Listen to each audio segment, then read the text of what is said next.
अध्याय 1831 मेरा इंतजार करो। युआन मिंग ने निर्णायक रूप से कहा, क्या यांग जाकर चौथे राजकुमार को ले आ सकते हैं? मैं जियो जुन को लाने और भागने के लिए जिम्मेदार हूँ। मेरे शब्दकोश में भागने जैसी कोई चीज नहीं है। कैन यांग की आंखें चौड़ी हो गईं। युआन मिंग ने कैन यांग का कॉलर पकड़ लिया और चिल्लाया, अगर हम मर भी जाएं तो कोई बात नहीं। अगर महामहिम चौथे राजकुमार मर भी जाएं तो क्या तुम ये जिम्मेदारी उठा सकते हो? कैन यांग ने दांत पीसते हुए अपनी नाराजगी जाहिर करते हुए चिल्लाया, चलो चलें, चलो चलें, चलो अब चलें। युआन मिंग ने जियो जून को गले लगाया और तुरंत दूर उड़ गया। कैन यांग चौथे राजकुमार को पकड़ने के लिए दौड़ा और बोला, महाराज, ये स्थान आपके अधिक समय तक रहने के लिए उपयुक्त नहीं है। अब तुम्हें आवेगपूर्ण नहीं होना चाहिए। चौथे राजकुमार ने दूर खड़ी दोनों सेनाओं पर नजर डाली। उसकी आंखें हल्की लाल थीं और उसने कहा, मैं जिद्दी नहीं हूँ, मैं जा सकता हूँ, लेकिन मेरे पीछे आए सैनिकों ने मुझे बहुत कष्ट पहुँचाया है। ऐसा कहकर चौथे राजकुमार ने अपने सिर से मुकुट उतार दिया और युद्धभूमि की ओर झुककर प्रणाम किया।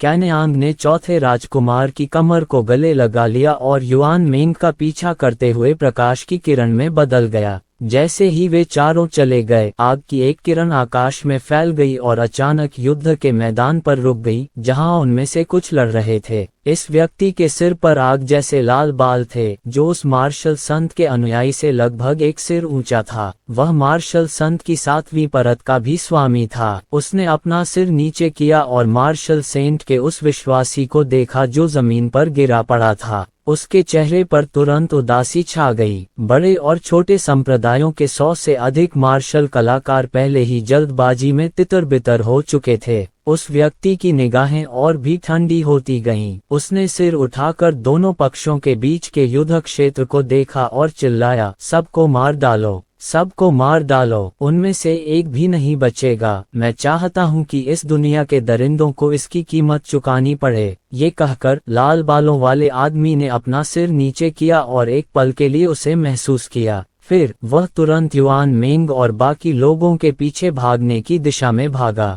दूरी पर युआन मिंग और अन्य 4 खाली शहरों के ऊपर से उड़ रहे थे। कभी गुलजार रहने वाले शहरों को अब खाली पड़ा देखकर, ऐसे वीरान दृश्य को देखकर कोई भी अपने दिल में दुख महसूस किए बिना नहीं रह सकता। ब्लू टाइड महाद्वीप कब यहाँ गिरा था? ये सब निचले स्तर के शापित जानवर हैं। युआन मिंग इतना क्रोधित था कि उसकी आंखें लाल और खून से भरी हुई थीं। अपना आभामंडल दबाओ और जल्दी से छिप जाओ, पीछा करने वाले और भी करीब आ रहे हैं। चौथा राजकुमार सबसे शांत था। जब वे चारों अगले खाली शहर के पास से उड़कर गुजरे तो वे तुरंत नीचे उतरे और छिपने के लिए एक ऊंची इमारत ढूंढ ली। ये कभी एक बड़ा रेस्टोरेंट था, लेकिन अब खाली पड़ा था। हॉल में मेजों पर कई लोग बैठे थे जो जल्दी में चले गए थे और आकर आधा गिलास तो क्या, पूरा गिलास भी नहीं पी पाए थे। कैन यांग ने शराब का एक गिलास उठाया और उसे एक ही घूंट में पी गया। युआन मिंग ने कहा, जल्दी करो, अपनी आभा को दबाओ और छिप जाओ। उनमें से कुछ ने अपनी आध्यात्मिक ऊर्जा के उतार चढ़ाव को शीघ्रता से दबा दिया तथा उसे अपने आध्यात्मिक सागर में दृढ़तापूर्वक दबा दिया। उसकी आभा को मुक्त करना तो बहुत आसान काम था, लेकिन उसे बलपूर्वक दबाना आसान नहीं था। लड़ने के लिए उसकी आभा को प्रस्फुटित करना उससे भी ज्यादा श्रम साध्य था। वे चारों इतने घुट गए थे कि उनके चेहरे लाल हो गए थे और वे हॉल में बिना हिले डुले बैठे रहे। 5 मिनट से भी कम समय के बाद उन चारों ने अपने सिर के ऊपर से एक तेज लपटें उठती महसूस की।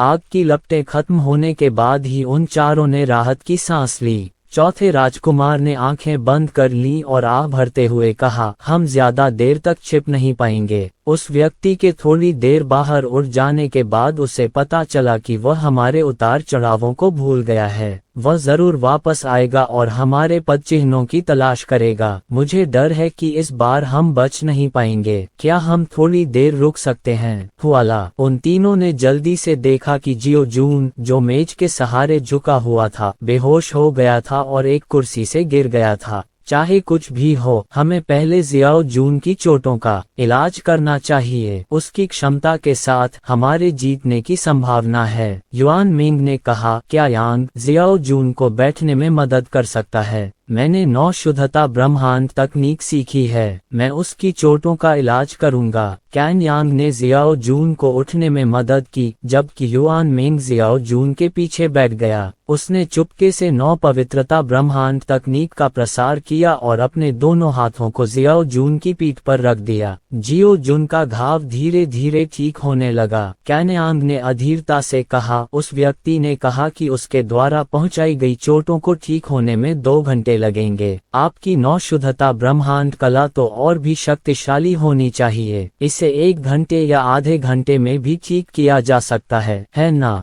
जल्दी करो, जल्दी करो। चौथे राजकुमार ने कहा। कैन यांग, युआन मेंग को दोष मत दो, वह मेरी स्थिति को उजागर नहीं करना चाहता। वास्तव में वह किसी और से भी ज्यादा चिंतित है। वह और जियाओ जून कई सालों से अच्छे भाई रहे हैं। कैन यांग ने आह भरी और गुस्से से मेज पर जोरदार मुक्का मारा। धिक्कार है, ये बहुत दुखी है, बहुत दुखी। उसने कहा, विशाल ब्रह्मांड में अर्जुन लॉन्ग कियान र को 5 महाद्वीपों के क्षेत्र में प्रकाश की गति की ओर ले जा रहा था। अचानक अर्जुन की अभिव्यक्ति बदल गई और उसने तुरंत अपनी आंखें बंद कर लीं। 5 महाद्वीपों का क्षेत्र। कोमा में पड़े जियाओ जून को अचानक लगा कि उसके आसपास सब कुछ अंधेरा हो गया है। अंधेरे में एक व्यक्ति जो हल्की रोशनी छोड़ रहा था वहां से गुजरा। अर्जुन। जियो जून स्तब्ध रह गया। अर्जुन ने जियाओ जून को देखा और तुरंत भौहें चढ़ा लीं। तुम ठीक से सो नहीं रहे थे क्या? तुम बेहोश हो? क्या हुआ? उसने पूछा। जियाओ जून जोर से हंसा और दौड़कर अर्जुन को मुक्का मारते हुए बोला, क्या तुम अब भी सोचती हो कि तुम जीवन भर वापस नहीं आओगी? अर्जुन इतना गुस्से में था कि वह चिल्लाया, तुम्हारा दिमाग खराब है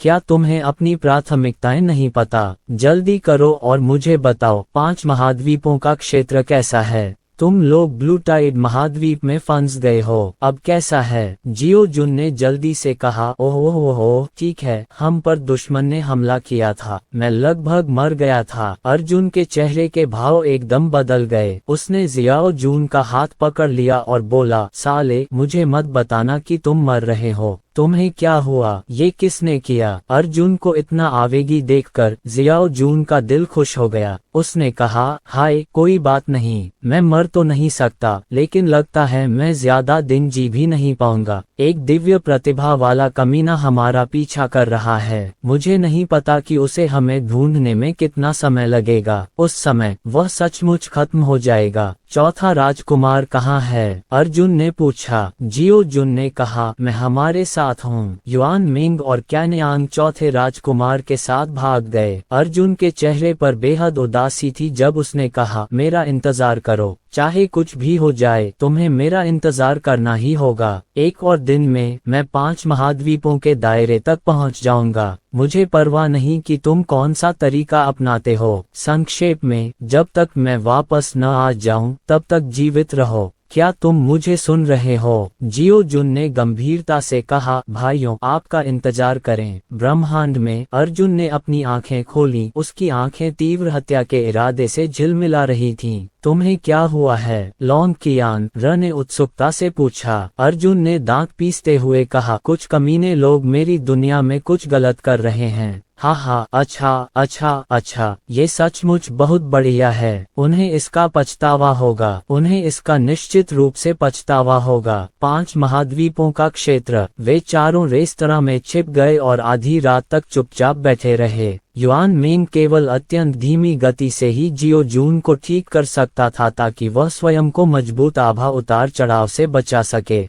हालांकि इस समय दूरी और क्षितिज में ज्वाला की शक्ति में तीव्र उतार चढ़ाव दिखाई दिया। इस समय जियो जुन की छाती की चोट केवल 70% तक ही ठीक हुई थी। मैं वापस आ गया हूँ। कैन यांग खड़ा हुआ और शराब का एक घूंट लिया। युआन मिंग, जियाओ जून और महामहिम चौथे राजकुमार को ले आओ। अध्याय 1832 तलछट। युआन मिंग ने गंभीरता से सूर्य की ओर देखा। कैन यांग ने बेपरवाही से हंसते हुए कहा, तुम और मैं स्याही के दाग नहीं हैं। हालांकि हम सिर्फ 1 साल से ज्यादा समय से साथ हैं, फिर भी मैंने तुम्हें एक अच्छे भाई की तरह माना है। ज्यादा बकवास करने की जरूरत नहीं है। अर्जुन ने मेरी जिंदगी संभाली है और तुम सब वो लोग हो जिनकी अर्जुन को सबसे ज्यादा परवाह है। तुम समझ रहे हो कि मैं क्या कहना चाह रहा हूँ। अगर आप भी मुझे भाई मानते हैं तो जियाओ जून और महामहिम चौथे राजकुमार को यहाँ से ले आइए। चलिए। युआन मिंग ने दांत पीसते हुए चौथे राजकुमार और शियाओ जून को अपने दाएं और बाएं हाथों से गले लगाया। वह तुरंत दीवार तोड़कर दूर उड़ गया। आसमान में युआन मिंग की आंखें लाल थीं जब उसने अपने पीछे रेस्तरां की ओर देखा।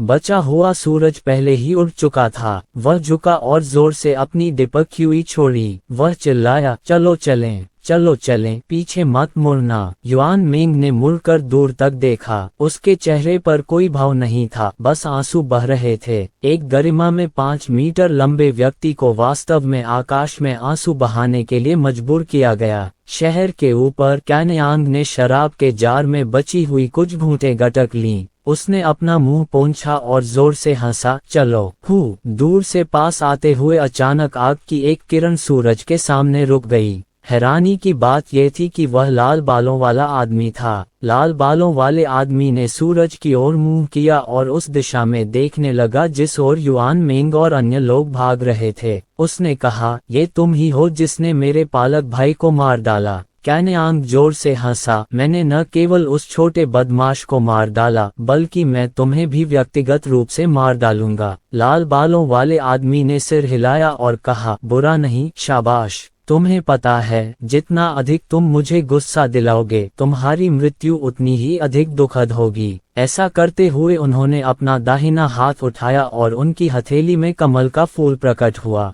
कैनयांग ने बिना कुछ कहे शराब का जार फेंक दिया और दहाड़ते हुए लाल बालों वाले आदमी की ओर दौड़ा। उस आदमी ने अपना लंबा पैर उठाया और कैनयांग के कंधे पर रख दिया। उसका लंबा पैर आग की लपटों में बदल गया और सूरज को वापस उछाल दिया। कैनयांग ने उसके कंधों को पकड़ लिया और चिल्लाया, धूमकेतु। उसने अपने युद्ध कौशल का प्रयोग किया और धूमकेतु की तरह लाल बालों वाले आदमी की ओर दौड़ा। लाल बालों वाले आदमी ने अपना सिर हिलाया। बोलते समय उसने अपना हाथ उठाया और इशारा किया और एक फूल की पंखुड़ी बैंगनी लौ में बदल गई। वाह! आग की लपटें आसानी से सूर्य के शरीर को भेदती चली गईं। आदमी ने एक और फूल की पंखुड़ी तोड़ी और आग का एक और धागा सूर्य के शरीर में घुस गया। बचा हुआ सूरज भी अतुलनीय रूप से शक्तिशाली था। उसने जोर लगाकर पकड़ बनाए रखी और उसके शरीर में लगातार 2 बार वार किया गया। दोनों ही लाल बालों वाले आदमी के सामने खड़े हो गए और लोहे के मुक्के से उसके चेहरे पर वार कर दिया। उस आदमी को पीट पीट कर एक प्रकाश पुंज बना दिया गया। वह तिरछा होकर शहर के बीचों बीच फट गया। धमाका! सैकड़ों इमारतें ध्वस्त हो गईं और हवा में चूर्ण चूर्ण हो गईं।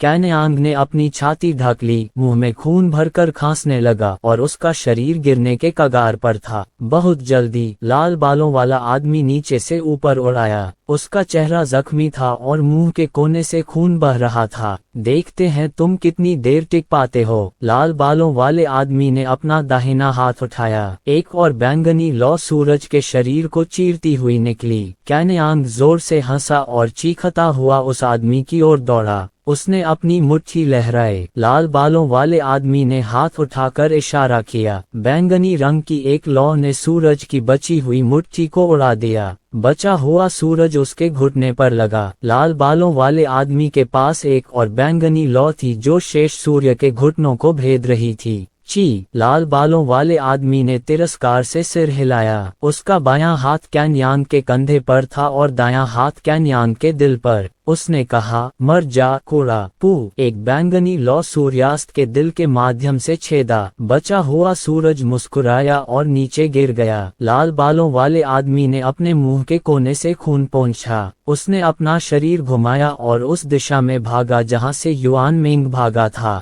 लेकिन अचानक वह और नहीं उड़ सका। उसने अपना सिर नीचे किया और देखा कि उसके पैर सचमुच सूरज से लिपटे हुए थे जो फिर से ऊपर की ओर उड़ रहा था। क्या तुम अभी भी मरे हुए हो? लाल बालों वाले आदमी ने भौहें चढ़ाईं। उसने अपनी मुट्ठी पर बैंगनी लौ की एक लौ जमाए और कैनयांग के चेहरे पर मुक्का मारा। इस मौके के कारण कैन यांग की आंखें घूम गईं और उसके 7 छिद्रों से खून बहने लगा तथा वह लड़खड़ाते हुए जमीन की ओर गिर पड़ा। लाल बालों वाला आदमी युआन मेंग का पीछा करने के लिए मुड़ा, लेकिन उसके पैर डूब गए। उसने सिर नीचे किया तो देखा कि बचा हुआ सूरज सचमुच उड़कर उसके पैरों से लिपट गया था। उफ, जीवन शक्ति इतनी दृढ़ है कि इंसान जैसी दिखती ही नहीं। लाल बालों वाला आदमी बहुत उत्सुक था। उसने कैन यांग की गर्दन पकड़ी और उसे ऊपर उठाते हुए कहा, बताओ तुम किस जाति के हो, मुझे बताओ, मैं तुम्हें एक सुखद मौत मरने दे सकता हूँ। हाँ हाँ हाँ, कैन यांग धीरे से हंसा। थूकना। लाल बालों वाले आदमी के चेहरे पर खून से भरी लार थूक दी गई। लाल बालों वाले आदमी का चेहरा काला पड़ गया। उसने अपना चेहरा पोंछा और अपनी तर्जनी उंगली कैन यांग के कंधे पर रख दी। पू, एक लौ सूर्य के कंधे को भेदती हुई निकली। माफी मांगो, लाल बालों वाले आदमी ने ठंडे स्वर में कहा। कैन यांग जोर से हंसा। लाल बालों वाले आदमी ने अपनी तर्जनी उंगली सूर्य के दूसरे कंधे की ओर उठाई और एक और लौ उसमें से निकल गई।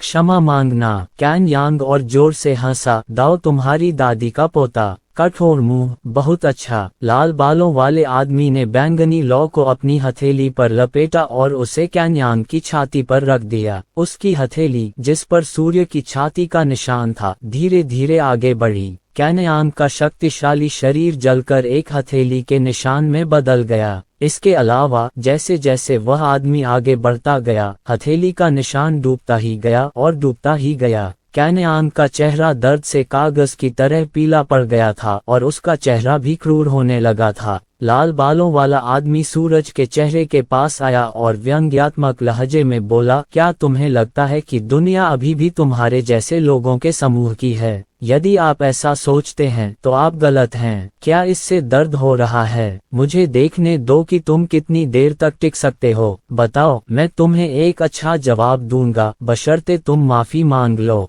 इस समय लाल बालों वाले आदमी की हथेली कैन यांग के शरीर में गहराई तक घुस चुकी थी, यहाँ तक कि उसने उसकी पसलियों पर भी दबाव डाला, जिससे कैन यांग के शरीर के सभी पसलियों के जोड़ टूट गए। कैन यांग ने हल्के से मुस्कुराते हुए कहा, मैं सोचता था कि सबसे बड़ा दुश्मन है खांसी। खांसी, ये राक्षस जाति है। ये सही है, खांसी, राक्षस। केवल वे ही खांस सकते हैं और मानवता के विरुद्ध इतना बड़ा अपराध कर सकते हैं। लेकिन मुझे सच में उम्मीद नहीं थी कि जो व्यक्ति इस तरह से मनुष्यों को नुकसान पहुंचाता है, वह भी खांसी। तुम मनुष्य होगे। ये दुनिया सचमुच बदल गई है। इंसान एक दूसरे को नुकसान पहुंचा रहे हैं। वे सचमुच हमें मार डालेंगे। लाल बालों वाले आदमी ने अपना सिर हिलाया और कहा, तुम्हारे पास अब भी मुझे दोष देने की ताकत है। लगता है मैंने ये बहुत हल्के में किया। इस समय दूर से एक मजबूत पृथ्वी तत्वीय उतार चढ़ाव दिखाई दिया। उनमें से एक तेजी से आसमान में उड़कर वापस मुड़ा। वह हवा में मंडराता रहा और लाल बालों वाले आदमी और सूरज को देखता रहा। बाकी कहाँ हैं? उसने पूछा। लाल बालों वाले आदमी ने कहा, पूर्व की ओर भागो और मेरे पीछे आओ। पृथ्वी तत्व मार्शल कलाकार ने सिर हिलाया और उड़ गया। रुको, कैन यांग ने संघर्ष करते हुए दहाड़ लगाए। उसकी आंखें लाल थीं, मानो वह पृथ्वी तत्व के मार्शल कलाकार को पकड़ना चाहता हो। अगर तुम मेरे भाइयों का पीछा करना चाहते हो तो पहले मेरी लाश पर पैर रखो। लाल बालों वाले व्यक्ति ने अपने हाथों पर बल लगाया, जिससे संघर्षरत सूर्य बैंगनी रंग में बदल गया। तुम कहाँ जा रहे हो? लाल बालों वाला आदमी मुस्कुराया और बोला, मैं तो जी भी नहीं सकता। क्या तुम अब भी किसी और को बचाना चाहते हो? आप तथाकथित उच्च स्तरीय विमान के बदमाशों के समूह हैं। वास्तव में आपके साथ सहानुभूति नहीं की जा सकती। अध्याय 1833 चौंकाने वाली गड़गड़ाहट। लेकिन ये भी अच्छा है, लाल बालों वाले आदमी ने कहा, कोई उनके पीछे गया है। मैं निश्चिंत होकर तुम्हें यातना दे सकता हूँ। क्या तुम अब भी मजबूत होने का सपना देख रहे हो? लेकिन देखो, एक बिल्कुल नई दुनिया तुम्हारे सामने है। आपकी ताकत हमारे स्तर की नहीं है। कैन यांग की आंखें ऊपर की ओर घूमती रहीं और उसे इस हद तक प्रताड़ित किया गया कि वह बोल नहीं सका। लाल बालों वाला आदमी अभी भी अपनी वर्तमान स्थिति का आनंद ले रहा था। वह उन ऊंचे लोगों को मरे हुए कुत्तों की तरह नोचते हुए देखने का आनंद ले रहा था जो कभी ऊंचे थे। वह बहुत गर्वित और संतुष्ट था। इस समय अचानक 3 आभाएं प्रकट हुईं। लाल बालों वाला आदमी चौंक गया और जल्दी से हवा में घुटनों के बल बैठ गया। तीनों आभाएं एक ही समय पर पहुंची और 3 तीसरे स्तर के स्वर्गीय क्लेश मार्शल कलाकारों में परिवर्तित हो गईं। उन तीनों ने ऊपर से लाल बालों वाले आदमी को नीचे देखा। वे उस समय के स्वर्गीय क्लेश क्षेत्र के 3 मार्शल कलाकार थे। इन 3 लोगों की आभा को महसूस करने के बाद कैनयान पूरी तरह से हताश हो गया। अब वह संघर्ष भी नहीं कर पा रहा था। हालांकि वह मन ही मन ऐसा करने को तैयार नहीं था और उसने मन ही मन एक लंबी आह भरी। ये सचमुच बाघों के बिना एक पहाड़ था। बंदरों को महान राजा कहा जाता था। आकाश में तीनों स्वर्गीय क्लेश क्षेत्र के विशेषज्ञों ने लाल बालों वाले उस आदमी को देखा। उनमें से एक ने कहा, प्रभु कांस्य दिव्य प्रेरित, आइए देखें कि हमने इस छोटे से 5 महाद्वीपों वाले क्षेत्र को अभी तक क्यों नहीं गिराया है। लाल बालों वाले आदमी ने जल्दी से कहा, इससे पहले 5 महाद्वीपों के स्वर्गीय क्लेश क्षेत्र के विशेषज्ञ अभी तक खाली नहीं हुए थे, इसलिए हमने आगे बढ़ने की हिम्मत नहीं की। स्वर्गीय क्लेश विशेषज्ञ ने ठंडी आवाज में कहा, कचरा, जब ऐसी बात है तो तुम मदद क्यों नहीं मांगते। लाल बालों वाला आदमी इतना भयभीत था कि उसका शरीर कांप रहा था और वह बोलने की हिम्मत नहीं कर पा रहा था। 3 स्वर्गीय क्लेश क्षेत्र मार्शल कलाकारों ने कहा, इस दुनिया में अंतिम शेष विशेषज्ञ कहाँ हैं। लाल बालों वाले व्यक्ति ने जल्दी से उस दिशा की ओर इशारा किया जहां युआन मेंग और अन्य लोग भाग रहे थे। वे तीनों ठंडी सांस लेकर 3 प्रकाश किरणों में बदल गए। दूरी में अर्जुन वापस आ गया है। जियाओ जून अचानक जाग गया। उसने आंखें खोली और चिल्लाया, वह वापस आ रहा है। युआन मेंग बहुत खुश हुआ। उसने जियाओ जून का कॉलर पकड़ा और बोला, सच में क्या तुम सपने में बकवास नहीं कर रहे थे। जियाओ जून जोर से हंसा, सच में वह वापस भाग रहा है, वह जल्द ही पहुंच जाएगा। चौथे राजकुमार ने एक लंबी सांस ली और कहा, ठीक है, मेरे ग्रैंड मास्टर जियांग अंततः वापस आ रहे हैं।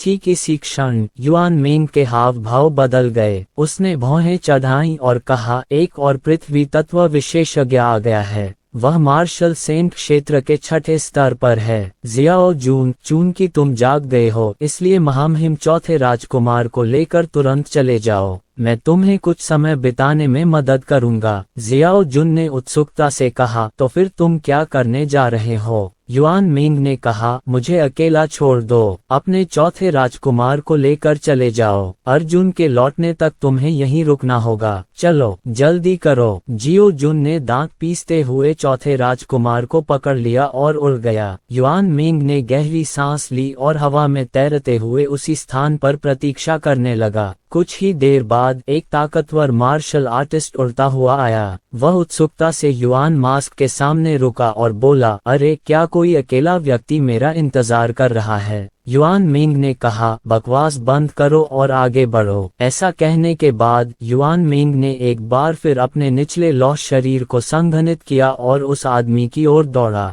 उस आदमी ने व्यंग्य करते हुए कहा, आप भी एक पृथ्वी तत्व मार्शल कलाकार हैं। ये सही है। अगर मैं अतीत में आपके जैसे किसी व्यक्ति से मिला होता तो मैं निश्चित रूप से पीछे मुड़कर भाग जाता, लेकिन अब सब कुछ अलग है। मैं तुम्हें दिखाता हूँ कि दिव्य पृथ्वी शिरा किस स्तर पर है। इस व्यक्ति का शरीर टिमटिमाया और उसने वास्तव में नेदर मेटल को भी बुलाया। सभी पृथ्वी तत्व मार्शल कलाकार नेदर मेटल के अस्तित्व को महसूस नहीं कर सकते थे। हालांकि दिव्य पृथ्वी शिरा पर भरोसा करते हुए इस व्यक्ति ने वास्तव में आसानी से नीदर आयरन को बुलाया था, यहाँ तक कि युआन मेंग से भी तेज। युआन मेंग, जो मार्शल सेज स्टेज के 8वें स्तर पर था और मार्शल सेज स्टेज के 6ठे स्तर पर मौजूद व्यक्ति 2 स्टील इंजीनियरिंग वाहनों की तरह एक दूसरे से टकरा गए। झनकार, जब दोनों टकराए तो तुरंत ही एक विशाल शॉकवेव उत्पन्न हुई जिससे जमीन कई मीटर तक उड़ गई। युआन मेंग को धक्का देकर गिरा दिया गया तथा उसका कंधा उस आदमी द्वारा बुरी तरह कुचल दिया गया। वह आदमी जोर से हंसा, दौड़कर आया और युआन मेंग की गर्दन पकड़ ली और युआन मेंग के चेहरे पर बड़ी मुट्ठियों से बेरहमी से प्रहार किया। युआन मेंग ने उसे रोकने के लिए अपना बायां हाथ उठाया तथा अपनी दाहिनी मुट्ठी उस आदमी के चेहरे की ओर लहराए। झनकार, उस आदमी की मुट्ठी युआन मेंग की बांह पर लगी, जिससे युआन मेंग की निचली लोहे की बांह झुकने की स्थिति में पहुंच गई। झनकार, एक और आवाज के साथ युआन मेंग की मुट्ठी उस आदमी के चेहरे पर जा गिरी, लेकिन इससे आदमी का सिर थोड़ा सा ही झुका। आदमी ने अपना सिर सीधा किया और कहा, नर्म, बहुत नर्म। इसके साथ ही उसके दाहिने हाथ ने युआन मेंग की गर्दन को तब तक जोर से दबाया जब तक कि वह डूबने नहीं लगी और 5 अंगुलियों के निशान छोड़ दिए। युआन मेंग ने अपनी पूरी ताकत लगा दी और अपना घुटना उस आदमी के पेट पर मारा और उसे दूर धकेल दिया। तुम अभी भी पूरी तरह से विरोध कर रहे हो। तुमने जो नेदर आयरन बुलाया है वह शायद खराब उत्पाद है ना? वह आदमी जोर से हंसा और युआन मेंग को ताना मारा। उन्होंने कहा, तुम्हारे जैसे कचरे के लिए जो केवल नेदर आयरन का उपयोग करना जानता है, एक महान हथियार बनना मुश्किल है। मेरे जैसे दिव्य ग्रेड अर्थवेन मार्शल कलाकार के लिए न केवल तुम नेदर आयरन को बुला सकते हो, बल्कि नेदर आयरन को आशीर्वाद देने के लिए अपनी प्रतिभा का उपयोग भी कर सकते हो। क्या अब तुम हम दोनों में अंतर जानते हो? नेदर आयरन मेरे हाथ में है, तुम्हारे हाथ से भी ज्यादा मजबूत।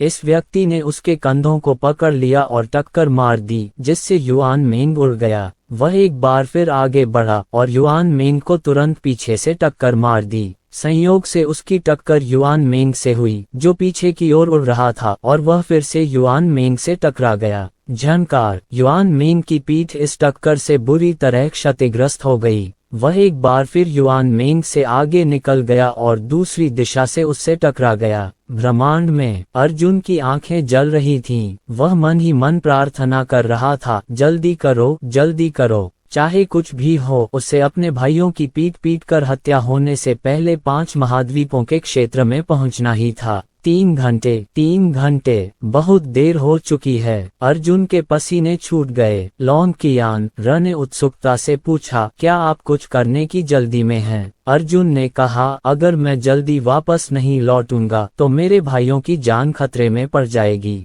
क्या यह आपकी चरम गति है? लॉन्ग कियान र ने कहा। अर्जुन ने कहा, ये और भी तेज हो सकता है। हालांकि सभी ब्रह्मांडों के विलय के बाद अंतरिक्ष की शक्ति अनगिनत गुना बढ़ गई है। मैं अब प्रकाश की गति को पार करने में सक्षम नहीं हूँ। लॉन्ग कियान र ने विचारमग्न होकर कहा, क्या होगा यदि मैं तुम्हें मजबूत बना सकूं? अर्जुन ने लॉन्ग कियान एर की बांह पकड़ ली और कहा, क्या तुम ये कर सकते हो? इसे आजमाओ। लॉन्ग कियान एर ने प्रकाश की एक गेंद छोड़ी और अर्जुन को अंदर लपेट लिया। लॉन्ग कियान एर की क्षमता उसकी क्षमता को ठीक करने और उत्तेजित करने की थी, लेकिन अब जबकि अर्जुन की क्षमता का पुनर्तः दोहन हो चुका था, उसे नहीं पता था कि इसका अब भी कोई प्रभाव होगा या नहीं। हालांकि इस समय अर्जुन ने महसूस किया कि उसके शरीर की शक्ति अचानक बेचैन हो गई थी। उसके लिए अपनी क्षमता को उजागर करने की कोई गुंजाइश नहीं थी, लेकिन लॉन्ग कियान एर की रोशनी ने वास्तव में अर्जुन की बिजली की ऊर्जा को और भी अधिक सक्रिय बना दिया था। उसकी बिजली की शक्ति पहले ही प्रकाश की गति को पार कर सुपर लाइट की गति तक पहुंच चुकी थी। गर्जन, अर्जुन दहाड़ा और उसकी गति अचानक तेज हो गई। उसके पास रुकने का समय ही नहीं था। जगह मजबूत होने के बाद उसे रोकना पहले से ही बहुत मुश्किल था। हालांकि उन्होंने बस प्रकाश की गति को पार कर लिया था, जिसके कारण सुपरल्यूमिनल गति का सिद्धांत सामने आया, जिसका उल्लेख शून्य क्षेत्र के वरिष्ठ ने किया था, जो एक एक करके आकार ले रहा था। समय धीमा हो गया था। अर्जुन एक धीमे समय क्षेत्र में प्रवेश कर गया। बाहर का मिनट उसके लिए और भी लंबा होता गया। इस गति से अर्जुन ने आश्चर्यजनक तरीके से एक लंबी दूरी तय की। उसका 1 मिनट बाहरी दुनिया के 1 सेकंड के बराबर था। मैंने 5 महाद्वीपों का क्षेत्र देखा। 3 घंटे की यात्रा पूरी करने में उसे केवल 3 मिनट लगे। हालांकि लॉन्ग कियान एर ने बिजली की ऊर्जा की गतिविधि को उत्तेजित कर दिया था, जिससे अर्जुन की सहनशक्ति तेजी से कम हो गई थी। लेकिन उसे इसकी कोई परवाह नहीं थी। असीम 5 महाद्वीपों के क्षेत्र के ऊपर एक काला बादल दिखाई दिया। इसके तुरंत बाद बिजली कड़कने लगी। गड़गड़ाहट गड़गड़ाहट गड़गड़ाहट। भीषण विस्फोटों की श्रृंखला के बीच बादलों को भेदती हुई बिजली का एक समूह पृथ्वी पर आ पहुंचा। धमाका। जमीन पर सैकड़ों किलोमीटर की त्रिज्या वाला एक आयताकार गड्ढा विस्फोट से ध्वस्त हो गया। गड्ढे के बीचों बीच अर्जुन धीरे धीरे लड़ने लगा। उसका पूरा शरीर बिजली की तरह चमक रहा था और उसने गहरी आवाज में कहा, चलो गुरु तुम्हें मारने ले जाएंगे। अध्याय 1834 नायक की वापसी। अर्जुन हवा में तैर गया और अस्त व्यस्त 5 महाद्वीपों के साम्राज्य को देखने लगा। उसका चेहरा और भी उदास होता गया। उसने अपने हृदय में क्रोध की एक सांस रोक ली। थोड़ी सी पहचान के बाद उसे पता चला कि वह लाल मिट्टी वाले महाद्वीप पर है। यह जमीन पहले से ही वीरान थी। क्रिम्सन अर्थ महाद्वीप ब्लू टाइड महाद्वीप से लगभग 5 लाख किलोमीटर दूर था। अर्जुन प्रकाश की गति से ये दूरी 20 सेकंड से भी कम समय में तय कर सकता था। चल दर। अर्जुन ने अपनी वज्र शक्ति को लॉन्ग कियान एयर के चारों ओर लपेट लिया और एक जोरदार धमाके के साथ वह सुनहरी बिजली के एक समूह में बदल गया और दूर चला गया। स्वर्गीय क्लेश के दूसरे स्तर पर मौजूद शियांग नान पहले से ही अविश्वसनीय रूप से शक्तिशाली था। उसकी बिजली की शक्ति से हवा भी विद्युत अपघटित हो जाती थी। 10 किलोमीटर से भी अधिक लंबी बिजली की पूंछ उसके पीछे बहुत दूर तक घसीटती चली गई। धरती उसके नीचे से उड़ गई। लॉन्ग कियान एयर की दृष्टि में सब कुछ सफेद प्रकाश के विशाल विस्तार में बदल गया। इस तरह का दृश्य झटका उतना शक्तिशाली नहीं था जितना ब्रह्मांड में उड़ते समय होता है। प्रकाश ब्रह्मांड में यात्रा करते समय बहुत तेज गति से नहीं चलता। हालांकि एक बार जब अर्जुन इस गति से उड़ गया तो मानव दुनिया में उड़ान भरने पर यह एहसास पूरी तरह से अलग होगा। लॉन्ग कियान उत्साह से लाल हो गई और चिल्लाई, अरे अर्जुन, मैं इतनी तेजी से कब उड़ सकती हूँ? इससे पहले कि वह अपना प्रश्न पूरा कर पाती, अर्जुन असीम समुद्र को पार कर ब्लू टाइड महाद्वीप के हवाई क्षेत्र में प्रवेश कर चुका था। ये दोनों पक्षों के लिए मुख्य युद्ध क्षेत्र था। छद्म देवता के अनुयायी इस समय हाउतन शाही कुल की सेना के साथ भीषण युद्ध में लगे हुए थे। आकाश में सूक्ष्म आभा से निर्मित अनगिनत कृपाण और तलवार की किरणें हर जगह उड़ रही थीं। उसके पैरों के नीचे की जमीन भी गड्ढों से भरी हुई थी और दयनीय स्थिति में थी। हालांकि इस समय दोनों युद्धरत दलों की सेनाएं एक ही समय में रुक गईं और एक दिशा में देखने लगीं। सभी के चेहरे भय से भरे हुए थे। उन्होंने एक अभूतपूर्व शक्तिशाली उतार चढ़ाव महसूस किया। लहर तेजी से उन पर हमला कर रही थी। इससे पहले कि वे कुछ प्रतिक्रिया कर पाते, उन्होंने अचानक आकाश में सुनहरी बिजली की एक चमक देखी और सुनहरी बिजली का वह समूह सीधे छद्म ईश्वर विश्वासियों की सेना को भेदता हुआ निकल गया। इस मार्ग पर चलने वाले सभी छद्म ईश्वर विश्वासियों को तुरंत ही विद्युत अपघटित कर सबसे बुनियादी तत्व कणों में बदल दिया गया। पेंग पेंग पेंग पेंग पेंग पेंग। छद्म ईश्वर में आस्था रखने वाले लोग हाथों में हथियार लिए आकाश में तैर रहे थे और उनके शरीर बिजली से लिपटे हुए थे। अचानक पुम्बा की आवाज में तात्विक कण भर गए। दक्षिण के मार्ग पर चमकती सुनहरी बिजली स्वतः ही दुश्मन और हमारी पहचान करने में सक्षम प्रतीत हो रही थी। ये सुनहरी बिजली के बोल्ट न केवल रास्ते में पड़े दुश्मनों को बिजली से उड़ा रहे थे, बल्कि चारों दिशाओं में फैल भी रहे थे। बिजली का हर बोल्ट छद्म ईश्वर के विश्वासियों पर आगे पीछे कूद रहा था, एक व्यक्ति से दूसरे व्यक्ति पर कूद रहा था। जो भी व्यक्ति सुनहरे चाप से प्रभावित हुआ, वह धड़ाम से मौलिक कणों में तब्दील हो गया। हालांकि हाउतन सेना के सैनिक छद्म ईश्वर विश्वासियों के साथ अराजक तरीके से लड़ रहे थे और वे वास्तव में सुरक्षित और स्वस्थ थे। सुनहरे बिजली के बोल्टों ने चतुराई से इन हाउतन सैनिकों को चकमा दिया तथा सीधे प्रत्येक छद्म ईश्वर विश्वासी पर निशाना साधा।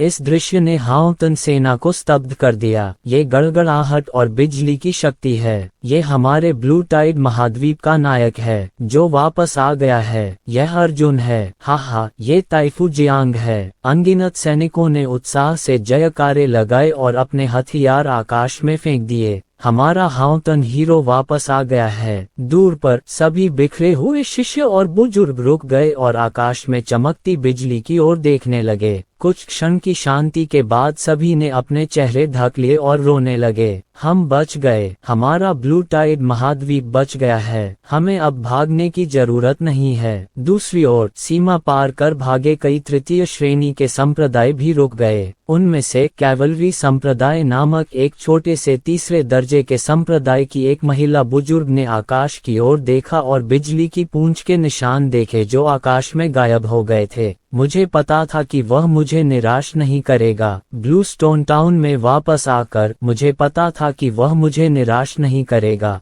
ये वही है, वह वापस आ गया है। ये व्यक्ति कैवलरी संप्रदाय की महिला बुजुर्ग थी जिसने ब्लू स्टोन टाउन चुनाव के दौरान अर्जुन के लिए अपना हाथ काट दिया था। संयोग से कैवलरी गेट के पास वही हुआ जो ब्लू स्टोन टाउन में चुनने गया था। White sword gate, absolute sabre gate, base clan gate और फियर्स टाइगर गेट। वे सभी उत्साह से जयकार करने लगे और अपने हाथों में पकड़ी हुई चीज को आकाश में फेंक दिया। हा, ये हमारा बच्चा है, ये ब्लू स्टोन टाउन का वह छोटा लड़का है। इन लोगों ने अर्जुन के विकास को देखा था। उन्होंने अर्जुन को एक छोटे से निराशा में डूबे कबीले से ऊपर उठते देखा था। वह वही युवक था जिसने कभी अपनी पीठ पर टूटी हुई तलवार लादकर वान कबीले से मरते दम तक युद्ध किया था। ये वह व्यक्ति था जिसने प्रकृति संप्रदाय में कदम रखा और स्वर्गीय गहन संप्रदाय और पशु आत्मा द्वीप के खिलाफ लड़ाई लड़ी। उन्होंने अपनी आंखों से देखा था कि कैसे एक नया सितारा उदय हुआ था।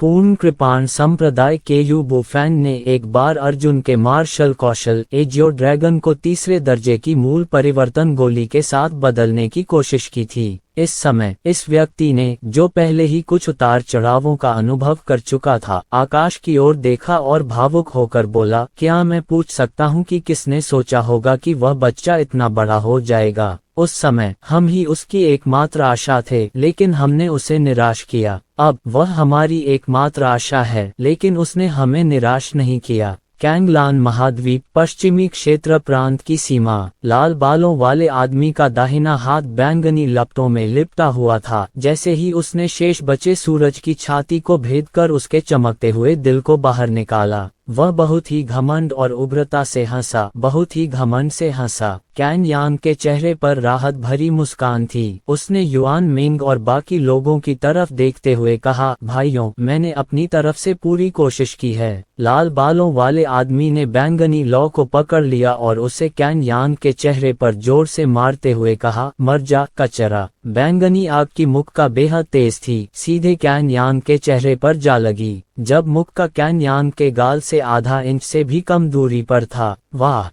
क्या! लाल बालों वाला आदमी चौंक गया। उसे अपनी आंखों के सामने बस एक सुनहरी रोशनी टिमटिमाती हुई महसूस हुई। उसी समय बचा हुआ सूरज भी गायब हो गया। वह अचानक पीछे मुड़ा और देखा कि दो अजनबी लोग कुछ ही दूरी पर जमीन पर खड़े हैं। एक 2 मीटर लंबा, शक्तिशाली और धार्मिक भाव वाला आदमी डूबते सूरज को अपनी बाहों में लिए हुए था। उसके बगल में एक खूबसूरत युवती खड़ी थी। कैन यांग, मुझे देर हो गई है। अर्जुन ने अपना हाथ बढ़ाया और कैन यांग की छाती पर दबाव डाला। उसकी आंखें आंसुओं से भर गईं जब उसने कहा, अच्छा भाई, मेरे गृहनगर की रक्षा करने के लिए धन्यवाद। बचा हुआ सूर्य पहले ही मृत्यु के कगार पर था और ऐसा लग रहा था कि वह मरने वाला है। वह मंद मुस्कान के साथ बोला, बदबूदार बदमाश, तुम आखिरकार वापस आ गए। दुर्भाग्यवश एक भाई के रूप में कोई रास्ता नहीं है। खांसी, मैं तुम्हारे साथ चलूंगा। मैं तुम्हें व्यक्तिगत रूप से इन कमीनों के समूह को टुकड़े टुकड़े करते हुए देखना चाहता हूँ।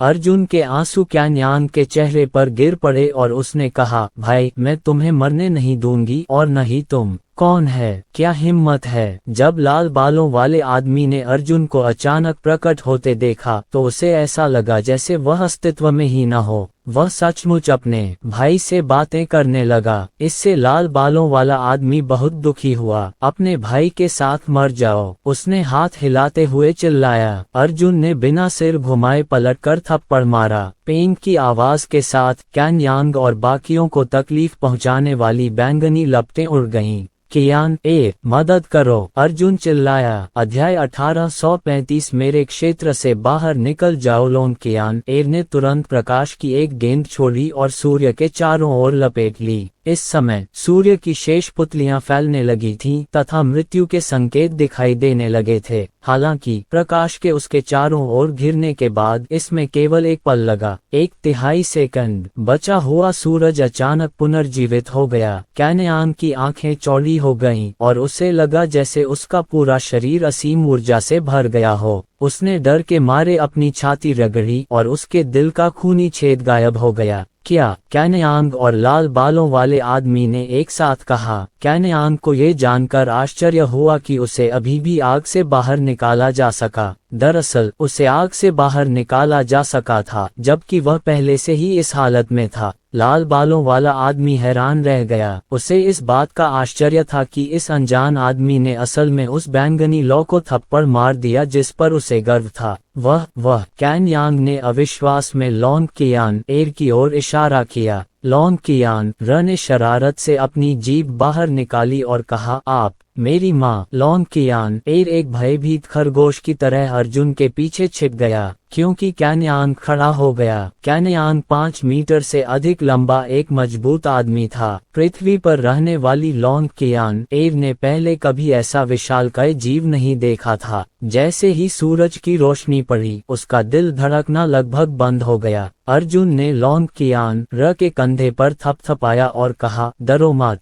यह आदमी तुम्हारा चाचा है, मार्शल अंकल। अर्जुन, क्या आपने अपना शिष्यत्व स्वीकार कर लिया? कैनयांग दंग रह गया। अर्जुन ने कहा, हम इस बारे में बाद में बात करेंगे। मैं पहले बाधाओं का ध्यान रखूंगा और फिर मैं तुरंत युआन मेंग और अन्य लोगों का समर्थन करने जाऊंगा। ऐसा कहते हुए अर्जुन उड़कर आया और लाल बालों वाले आदमी के सामने खड़ा हो गया। अर्जुन ने आंखें सिकोड़ लीं, उसकी आंखों से हत्या का भाव फूट पड़ा। उसने लाल बालों वाले आदमी से कहा, तुम ही हो जिसने मेरे भाई को इस तरह पीटा है। लाल बालों वाला आदमी उलझन में अर्जुन को देख रहा था। उसे लगा कि वह अर्जुन के दायरे को नहीं देख पा रहा है। उसे केवल यह महसूस हुआ कि उसके सामने खड़े व्यक्ति में अथाह शक्ति है। हालांकि जब लाल बालों वाले व्यक्ति को याद आया कि उसके पास दिव्य श्रेणी अग्निशिरा प्रतिभा है तो वह तुरंत आश्वस्त हो गया और व्यंग्यात्मक लहजे में बोला, यह मैं हूँ। यदि आपके पास ये क्षमता है तो इसका उपयोग करें। मैं तुम्हें बताने से नहीं डरता। मैं न केवल तुम्हारे भाई को मार डालूंगा बल्कि तुम्हें भी मार डालूंगा। मैं तुम्हारे उस शिष्य को भी पकड़ लूंगा जो उपचार तकनीक जानता है। अर्जुन ने सिर हिलाया और कहा, शाबाश, मेरे क्षेत्र में तुम्हें सचमुच मेरे भाई को छूने की हिम्मत है। ऐसा कहकर अर्जुन लाल बालों वाले आदमी की ओर उड़ गया। लाल बालों वाला आदमी शरारत से हंसा और बोला, बेशक मुझमें हिम्मत है। आज मैं तुम्हें अनुभव कराऊंगा कि दिव्य प्रतिभा कितनी जबरदस्त होती है।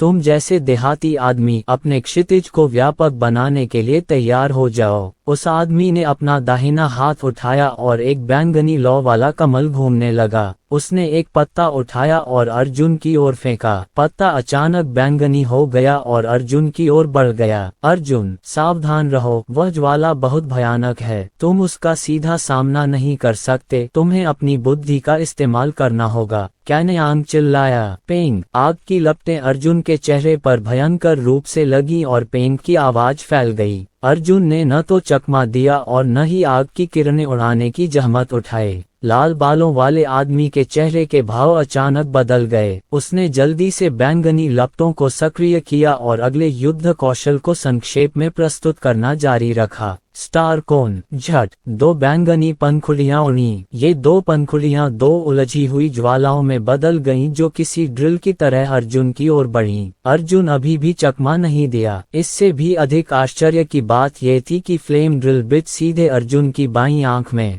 घुस गई थी। हिंसक बैंगनी लौ ड्रिल बिट ने अर्जुन की सबसे कमजोर रक्षात्मक आंख को पागलों की तरह हिला दिया, जिससे एक सुन्नसी आवाज आई जिससे सिर सुन्न हो गया। एक के बाद एक बैंगनी चिंगारियां फूट पड़ीं। हालांकि वहां उपस्थित सभी लोग दंग रह गए। वायलट फ्लेम ड्रिल अर्जुन की आंख में छेद करने की पूरी कोशिश कर रही थी, लेकिन वास्तव में वह कोई नुकसान नहीं पहुंचा पा रही थी। तुम। लाल बालों वाले आदमी ने ठंडी हवा में सांस ली। अर्जुन दौड़कर आया और लाल बालों वाले उस आदमी की गर्दन पकड़ ली। मेरी प्रतिभा से खेल रहे हो। जब मैंने अपनी दिव्य प्रतिभा का इस्तेमाल किया था तब भी तुम कीचड़ से खेल रहे थे, उसने सख्ती से कहा। ऐसा कहते हुए अर्जुन ने लाल बालों वाले आदमी की छाती पर बिजली का मुक्का मारा। धमाका, बिजली हर जगह चमक उठी और लाल बालों वाले आदमी की छाती धंस गई। उसकी त्वचा, मांसपेशियां और हड्डियां हिंसक बिजली से इंच इंच करके विघटित हो गईं। उसके शरीर की टूटी हुई त्वचा और मांस एक मौलिक कण में परिवर्तित हो गए जो बाहर तैरने लगे। खांसी, लाल बालों वाले आदमी ने खांसते हुए मुंह में खून भर लिया। उसकी आंखें राख जैसी थीं, गहरी निराशा और पछतावे से भरी हुई। अर्जुन ने दांत पीसते हुए कहा, मेरे क्षेत्र से बाहर निकल जाओ और अपना शापित शरीर और अपनी गंदी आत्मा लेकर आओ। अर्जुन की आंखें ठंडी हो गईं जब उसने लाल बालों वाले आदमी का बायां हाथ चुटकी से दबाया। अचानक बिजली चमकी। आहा! लाल बालों वाले आदमी ने एक दयनीय चीख निकाली और उसका पूरा शरीर विद्युत अपघटन के कारण राख में बदल गया। हे भगवान, कितना शक्तिशाली! कैनयांग इतना हैरान हुआ कि उसकी आंखें बाहर निकलने को हो गईं। उसने कहा, तू मादरचोद, तू बाई कबीले में रहने के समय से कहीं ज्यादा शक्तिशाली है। कमीने, पिछले 1 साल में तुम्हारे साथ क्या हुआ? अर्जुन ने कहा, ये कहने का समय नहीं है। मुझे लगता है कि युआन मेंग की आभा कमजोर हो रही है। जल्दी करो और चले जाओ। अर्जुन ने अपनी बिजली को कैनयांग और लॉन्ग कियान एर के चारों ओर लपेट दिया, जो सुनहरे बिजली के एक समूह में बदल गई, जो एक जोरदार धमाके के साथ आकाश को भेदती हुई निकली। चीला, दूरी पर पृथ्वी जैसा मजबूत आदमी अपने नंगे हाथों से युआन मेंग की छाती को फाड़ रहा था। धमाक धमाक धमाक, एक फलता फूलता दिल उसके सामने प्रकट हुआ। पृथ्वी तत्व मार्शल कलाकार जोर से हंसा। मैंने कहा था कि तुम कूड़ा हो, लेकिन तुम अब भी मुझ पर विश्वास नहीं करते। अपने दुबले पतले शरीर के साथ भी तुम हमें रोकने की कोशिश कर रहे हो। तुम जैसे कूड़े में इस दुनिया में रहने की योग्यता नहीं है। तुम हमारे पृथ्वी तत्व मार्शल कलाकारों के लिए एक अपमान हो। फफ, युआन मेंग ने पृथ्वी तत्व मार्शल कलाकार के चेहरे पर थूका। पृथ्वी तत्व मार्शल कलाकार तुरंत क्रूर हो गया और चिल्लाया, मैं तुम्हें मार डालूंगा। ऐसा कहते हुए उसने अपना दाहिना हाथ युआन मेंग की छाती की ओर बढ़ाया और दिल को पकड़ लिया। वाह! एक सुनहरा प्रकाश चिन्ह चमका और युआन मेंग गायब हो गया। कुछ ही दूरी पर अर्जुन जमीन से 3 मीटर ऊपर तैर रहा था। उसने युआन मेंग की बांह पर अपना कंधा रखा और कहा, भाई मेंग, क्या तुम ठीक हो? जब युआन मेंग ने अर्जुन को देखा तो वह जोर से हंसा। जियो जून ने कहा कि तुम वापस आना चाहती हो। ऐसा लगता है कि तुम सही हो। हे भगवान, गुरु, आप तो नाटे आदमी हैं। लॉन्ग कियान र ने अपना मुंह ढक लिया और बोली, मुझे लगा था कि आप बड़े लंबे आदमी हैं। बहुत दिनों बाद आपकी दुनिया में हर कोई असल में 5 मीटर लंबा हो गया है। केवल आप ही एक संकी हैं। युआन मेंग और कैनयांग ने अपना सिर खुजलाया और अचानक उन्हें ऐसा महसूस हुआ जैसे वे बहुत गर्वित थे। अर्जुन ने असहायता से अपना सिर हिलाया और कहा, कियान, उसे बचाओ, मैं दुश्मन से निपट लूंगा। ये कहकर अर्जुन आकाश में उड़ गया और पृथ्वी तत्व के मार्शल कलाकार का सामना किया। मैंने सुना तुमने अभी क्या कहा। क्या तुम्हें लगता है कि तुम बहुत ताकतवर हो? उसने कहा। पृथ्वी तत्व मार्शल कलाकार ने भौहें चढ़ाईं और कहा, गरज और बिजली के गुण वे काफी दुर्लभ हैं, लेकिन इस डैडी के सामने चाहे आप बिजली या बिजली कुछ भी हो, आप सिर्फ कचरे का एक टुकड़ा हैं। ये पिता पहले तुम्हारा घिनौना सुंदर चेहरा तोड़ देगा और तुम्हारे भाई को मार डालेगा। अर्जुन ने सिर हिलाया, अपना घोड़ा ले आओ। पृथ्वी तत्व का मार्शल कलाकार अर्जुन के सामने दौड़ा। उसने अपनी अतुलनीय रूप से बड़ी मुट्ठी लहराई और अर्जुन के चेहरे पर जोर से दे मारी। इस मुट्ठी में एक भयंकर हवा थी। यह इतनी शक्तिशाली थी कि शायद किसी शहर को चूर चूर कर सकती थी। झंकार, जोरदार मुक्का अर्जुन के चेहरे पर लगा, जिससे बहरा कर देने वाली धातु जैसी ध्वनि उत्पन्न हुई। अध्याय 1836। मेरा भाई मार्शल आर्टिस्ट चौंक गया और उसने जल्दी से अपनी मुट्ठी वापस खींच ली। उसने उसे फिर घुमाया और फिर से पटक दिया। झंकार, अर्जुन का सिर स्थिर रहा और वह उसे उदासीनता से देखता रहा। पृथ्वी तत्व के मार्शल कलाकार के पसीने छूट गए। वह जल्दी से कुछ कदम पीछे हटा और चिल्लाया, वाह, तुम तो बहुत ताकतवर हो, तुम मुझे मार्शल स्किल इस्तेमाल करने पर मजबूर कर रहे हो, तो फिर जैसी आपकी इच्छा है। उच्चतर स्तरों से आए आप कूड़े के ढेर को देखने दीजिए कि पूर्ण शक्ति क्या होती है। पृथ्वी तत्व के मार्शल कलाकार का शरीर कांप उठा और उसके शरीर की सतह पर अचानक एक प्रकाश प्रकट हुआ। इस प्रकाश ने उसके पूरे शरीर को घेर लिया और एक कवच जैसा आकार बना दिया। अचानक प्रकाश संघनित होकर नीदर आयरन में बदल गया। दिव्य श्रेणी की पृथ्वी शिरा, मजबूत निचला लोहा। अर्जुन ने कहा, पृथ्वी तत्व मार्शल कलाकार दहाड़ा, लहर, खंडित सितारा मुट्ठी। ये व्यक्ति दर्जनों किलोमीटर तक पीछे हट गया और फिर पागलों की तरह अर्जुन की ओर दौड़ा। बूम बूम बूम बूम, वह हवा में उछला और उसकी अविश्वसनीय शक्ति के कारण उत्पन्न भयानक दबाव से हवा भी कुचल गई। हवा पानी की सतह पर लहरों की तरह उछल रही थी, यहाँ तक कि धरती भी कांप उठी। लॉन्ग कियान एर घबरा कर चिल्लाए। उसने अपना चेहरा ढक लिया और चिल्लाए, कितना शक्तिशाली। पहले जब उसने लाल बालों वाले आदमी का हमला देखा था तो उसने ज्यादा सोचा नहीं था। लाल बालों वाले आदमी ने सचमुच आग्नेयास्त्रों का इस्तेमाल किया था। नंगी आंखों से अंदाजा लगाना नामुमकिन था कि आग कितनी तेज थी। हालांकि इस पृथ्वी तत्व मार्शल कलाकार की आक्रामक गति को नंगी आंखों से देखा जा सकता था और कोई भी देख सकता था कि इसकी ताकत कितनी चौंकाने वाली थी। लॉन्ग कियान एर ने पहले कभी इतना भयानक आदमी नहीं देखा था और वह इतनी डरी हुई थी कि उसका चेहरा पीला पड़ गया। वह अर्जुन के लिए बहुत चिंतित थी। अर्जुन फिर भी नहीं डगमगाया और सीधा खड़ा हो गया। पृथ्वी तत्व मार्शल कलाकार अचानक आ गया और एक झंझनाती लहर मुट्ठी अर्जुन के चेहरे पर टूट पड़ी। यह मुक्का सीधे पृथ्वी तत्व मार्शल कलाकार की बांह पर लगा। टूटी हुई हड्डी अचानक उसकी कोहनी को चीरती हुई बाहर निकल आई।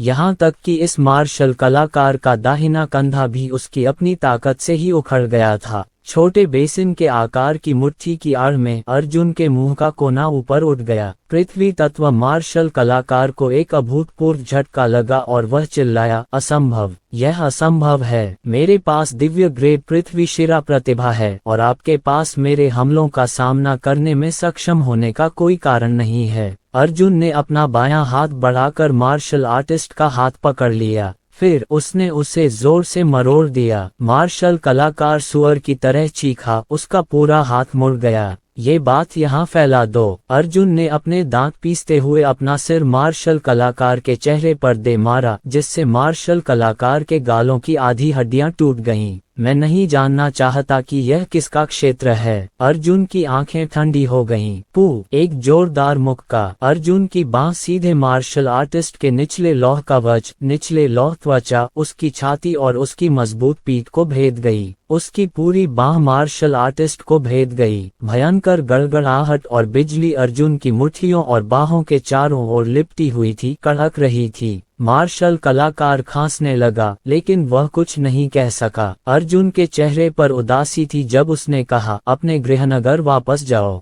विस्फोट, धमाका, एक बिजली की लहर ने पृथ्वी तत्व मार्शल कलाकार को पाउडर में कुचल दिया। युआन मिंग ने कहा, हे भगवान, इस साल। कैन यांग ने युआन मिंग का मुंह ढक दिया और कहा, अंधाधुंध चिल्लाना बंद करो। तुम में जरा भी शांति नहीं है। क्या तुम अपनी हवेली में से कुछ निकाल सकते हो? लॉन्ग कियान एर ने चौंक कर कैन यांग को देखा। उसने मन ही मन सोचा, जाहिर है यही बड़ा आदमी आज सबसे ज्यादा खुश था। अर्जुन ने बिजली की तरह उन्हें घेर लिया और कहा, चलो चलें और जियाओ जुन और चौथे राजकुमार का पीछा करें। इसके साथ ही वह बिजली के एक समूह में बदल गया और क्षितिज पर गड़गड़ाता हुआ चला गया। रास्ते में कैन यांग ने कहा, अर्जुन, उन दोनों को मारना पहले अपेक्षाकृत आसान था, लेकिन अब यह आसान नहीं होगा। मैंने अपनी आंखों से देखा कि स्वर्गीय क्लेश के तीसरे स्तर के 3 विशेषज्ञ जियाओ जुन का पीछा कर रहे थे। वे तीनों तुमसे ऊंचे क्षेत्र में हैं और उनमें दिव्य प्रतिभा भी है।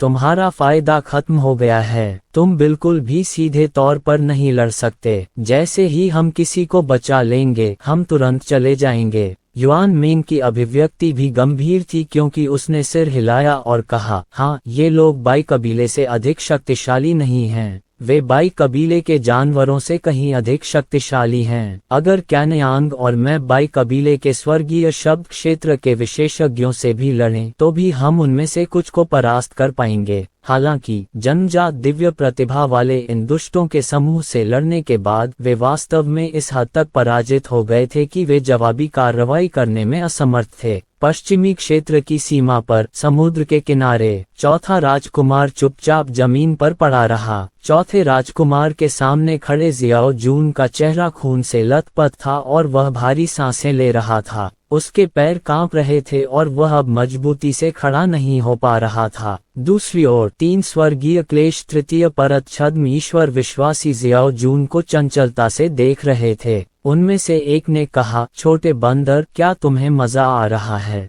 मैं तो अच्छा समय बिता रहा हूँ। जियाओ जून, जो हमेशा से सुंदर और बेबाक रहा था, अब बहुत ही दयनीय स्थिति में था। वह जोर जोर से हाँफ रहा था और उसके दांत भी टूट गए थे। उसकी सुंदर और बेबाक छवि पूरी तरह से गायब हो गई थी। वह जोर से हंसे और बोले, आप लोग कहते रहते हैं कि विश्वास क्या है, लेकिन क्या आप जानते हैं कि सच्चा विश्वास क्या है? ये युवा मास्टर आपसे नहीं डरता। ये युवा मास्टर उन लोगों की रक्षा करता है जो उसकी सुरक्षा के योग्य हैं और इसके लिए वह अपने जीवन की कीमत चुकाने को तैयार है।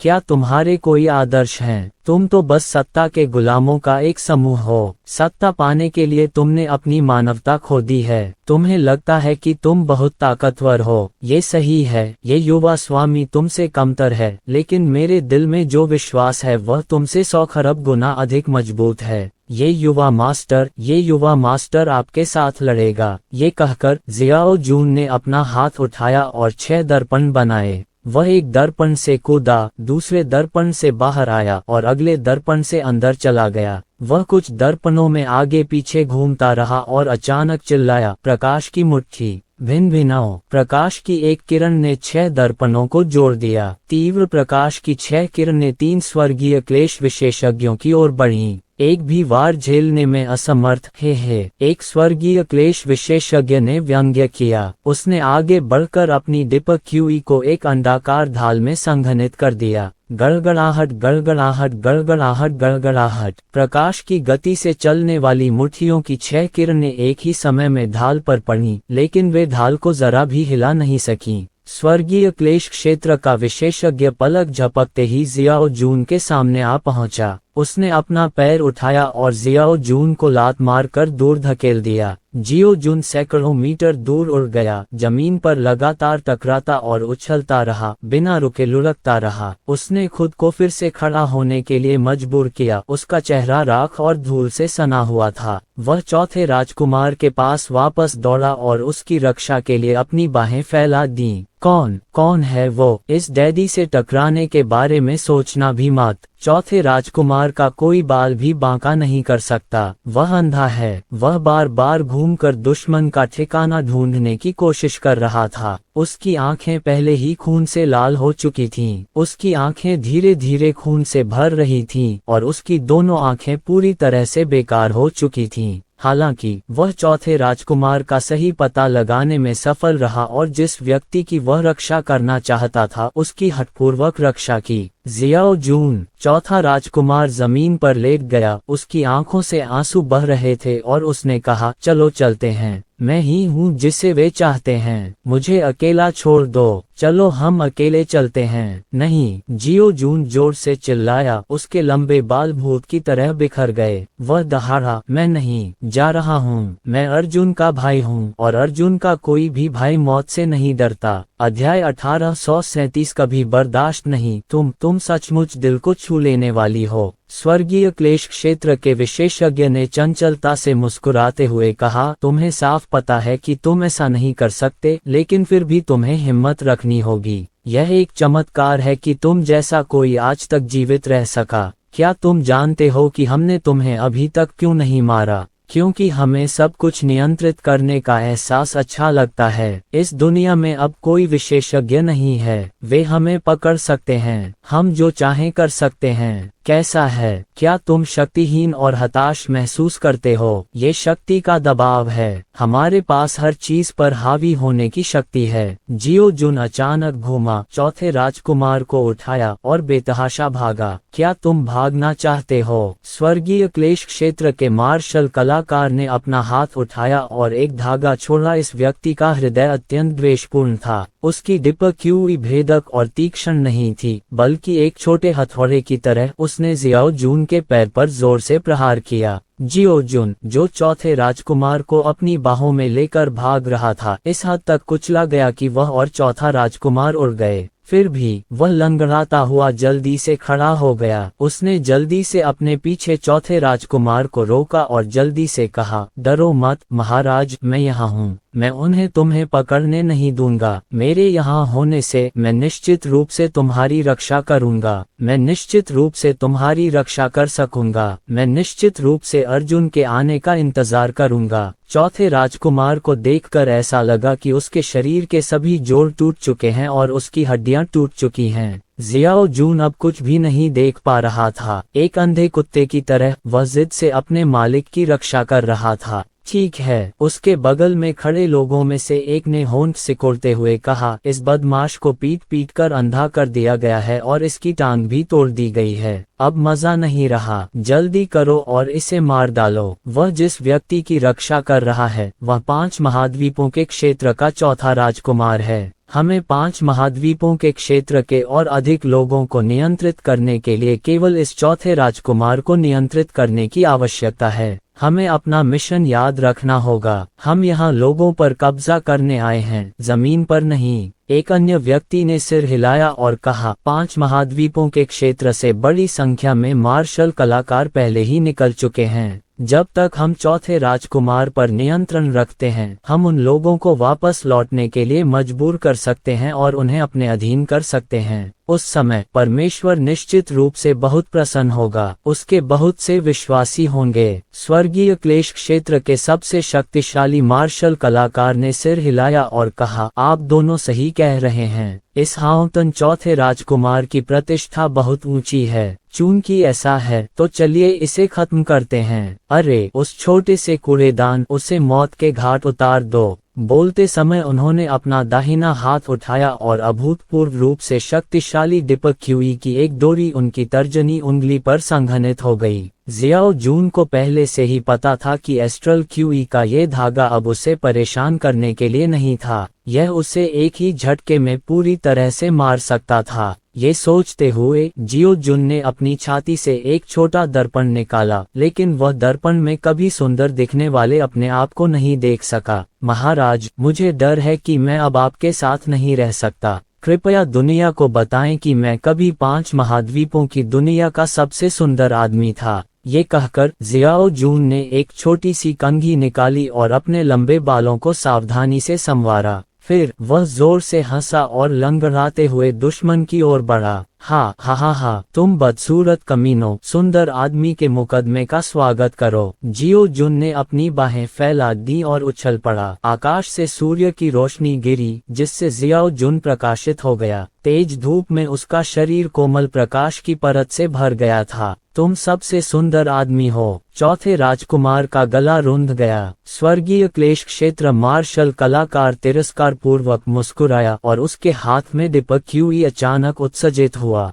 झंकार। ठीक इसी समय एक विशाल कृपाण अचानक प्रकट हुआ और एस्ट्रल क्यू के सामने आ खड़ा हुआ। एस्ट्रल क्यू उस विशाल कृपाण से टकराया और तुरंत बाहर उड़ गया। इसके तुरंत बाद स्वर्गीय दिव्य गड़गड़ाहट उतरी। अचानक से सुनहरी बिजली का एक समूह आया और स्वर्गीय क्लेश के तीसरे स्तर पर 3 झूठे ईश्वर विश्वासियों के शरीर पर बिजली गिर पड़ी। वे तीनों अचानक आगे की ओर गिर पड़े और जमीन पर गिर पड़े। जब धुआं और धूल छट गई, सैकड़ों किलोमीटर दूर एक विशाल गड्ढे की गहराई में अर्जुन गर्व से एक व्यक्ति पर अपना दाहिना पैर, एक व्यक्ति की गर्दन के पीछे अपना बायां हाथ और एक व्यक्ति के चेहरे पर अपना दाहिना हाथ रखकर खड़ा था। कौन है? क्या अर्जुन वापस आ रही है? जियो जुन ने अपना सिर घुमाया। उस व्यक्ति का रूप साफ देखने की कोशिश कर रहा था। जब कैनयांग और युआन मेंग ने जियो जुन की दयनीय उपस्थिति देखी तो वे इतने क्रोधित हुए कि उनकी आंखों से खून बहने लगा। अर्जुन ने दोनों लोगों को अपने हाथ में लेकर दूर फेंक दिया। फिर उसने अपना दाहिना पैर घुमाया और अपने पैरों के नीचे वाले व्यक्ति को लात मारकर दूर फेंक दिया। तीनों स्वर्गीय क्लेश तृतीय परत विशेषज्ञ एक ही टुकड़े में बिखर गए और दयनीय स्थिति में जमीन पर गिर पड़े। अर्जुन चिल्लाया और चौथे राजकुमार के पास वापस भागा। वह घुटनों के बल बैठा, मुट्ठियां भींची और जोर से बोला, शिष्य मुझे बचाओ। चौथा राजकुमार जोर से हंसा, ठीक है, मेरे ग्रैंड मास्टर जियांग अंततः वापस आ गए हैं। अर्जुन, क्या ये तुम हो? अर्जुन। जियाओ जुन हैरान और खुश दोनों था, लेकिन घबरा कर उसने अर्जुन की बांह थपथपाई। अर्जुन ने जियो जुन की शक्ल देखी और गंभीरता से कहा, क्या उन तीनों ने तुम्हें इस तरह पीटा? हाँ, वे तीनों बदसूरत हैं। जियो जुन ने सिर हिलाया। अर्जुन मुस्कुराया। उसने गुस्से से मुस्कुराते हुए सिर हिलाया, बहुत बढ़िया, सचमुच बहुत बढ़िया। रुको भाई, मैं तुम्हारा बदला लूंगा और तुम्हारी नफरत को खत्म करूंगा। कियान एर, उसे बचाओ। लॉन्ग कियान एर ने प्रकाश की एक किरण छोड़ी, जिससे जियो जून तुरंत अपनी मूल अवस्था में आ गया। जियाओ जून स्तब्ध रह गया, कोई प्रतिक्रिया नहीं दे पाया। उसने आश्चर्य से अपने बर्फ जैसे सफेद हाथों को देखा। कुछ ही दूरी पर 3 स्वर्गीय क्लेश विशेषज्ञ पहले ही उड़कर आ चुके थे। अर्जुन ने लॉन्ग कियान र से कहा, क्या आप जानते हैं कि मास्टर कौन सा हथियार इस्तेमाल कर रहे हैं? लॉन्ग कियान र ने ताली बजाई और कहा, मुझे पता है, बंदूकें। अर्जुन ने अपना सिर हिलाया और कहा, नहीं, मास्टर कृपाण का उपयोग कर रहे हैं, एक कृपाण जो कमीनों में माहिर है। 3 स्वर्गीय क्लेश तृतीय परत मार्शल कलाकारों के भाव गंभीर थे, क्योंकि वे तीव्र प्रकाश की 3 किरणों में परिवर्तित हो गए और अर्जुन की ओर उड़ गए। अर्जुन गर्व से अपने दाहिने हाथ को आकाश की ओर इशारा करते हुए खड़ा था और कहा, ढाल हटाओ। झेंग, एक कृपाण की गर्जना ने 9 स्वर्गों को हिला दिया। जियो जुन, भाई तुम्हारा बदला लेगा। अर्जुन ने उल्टी हुई कृपाण पकड़ ली और आगे की ओर दौड़ा। गड़गड़ाहट, साफ आसमान में गरजती हुई लहरें उठ रही थीं। अर्जुन का पूरा शरीर एक अत्याचारी और हिंसक सुनहरी बिजली की चमक से लिपटा हुआ था। वह दहाड़ा, एक विविध दिव्य श्रेणी की प्रतिभा, फिर भी तुम मेरी दिव्य श्रेणी की बिजली की नसों से मुकाबला करने की हिम्मत करते हो? तुम तो बस मौत को दावत दे रहे हो। गिर गई स्वर्गीय बिजली। नीला ड्रैगन, बाहर समुद्र। जियो जून चिल्लाया, भाड़ में जाओ उन्हें, भाड़ में जाओ उन्हें, मर जाओ वे। आह! अर्जुन का स्वर्ग विनाशकारी और धरती हिला देने वाला विस्फोट। मौके पर ही 3/3 स्वर्गीय क्लेश के मार्शल कलाकार टुकड़े टुकड़े हो गए। स्वूश,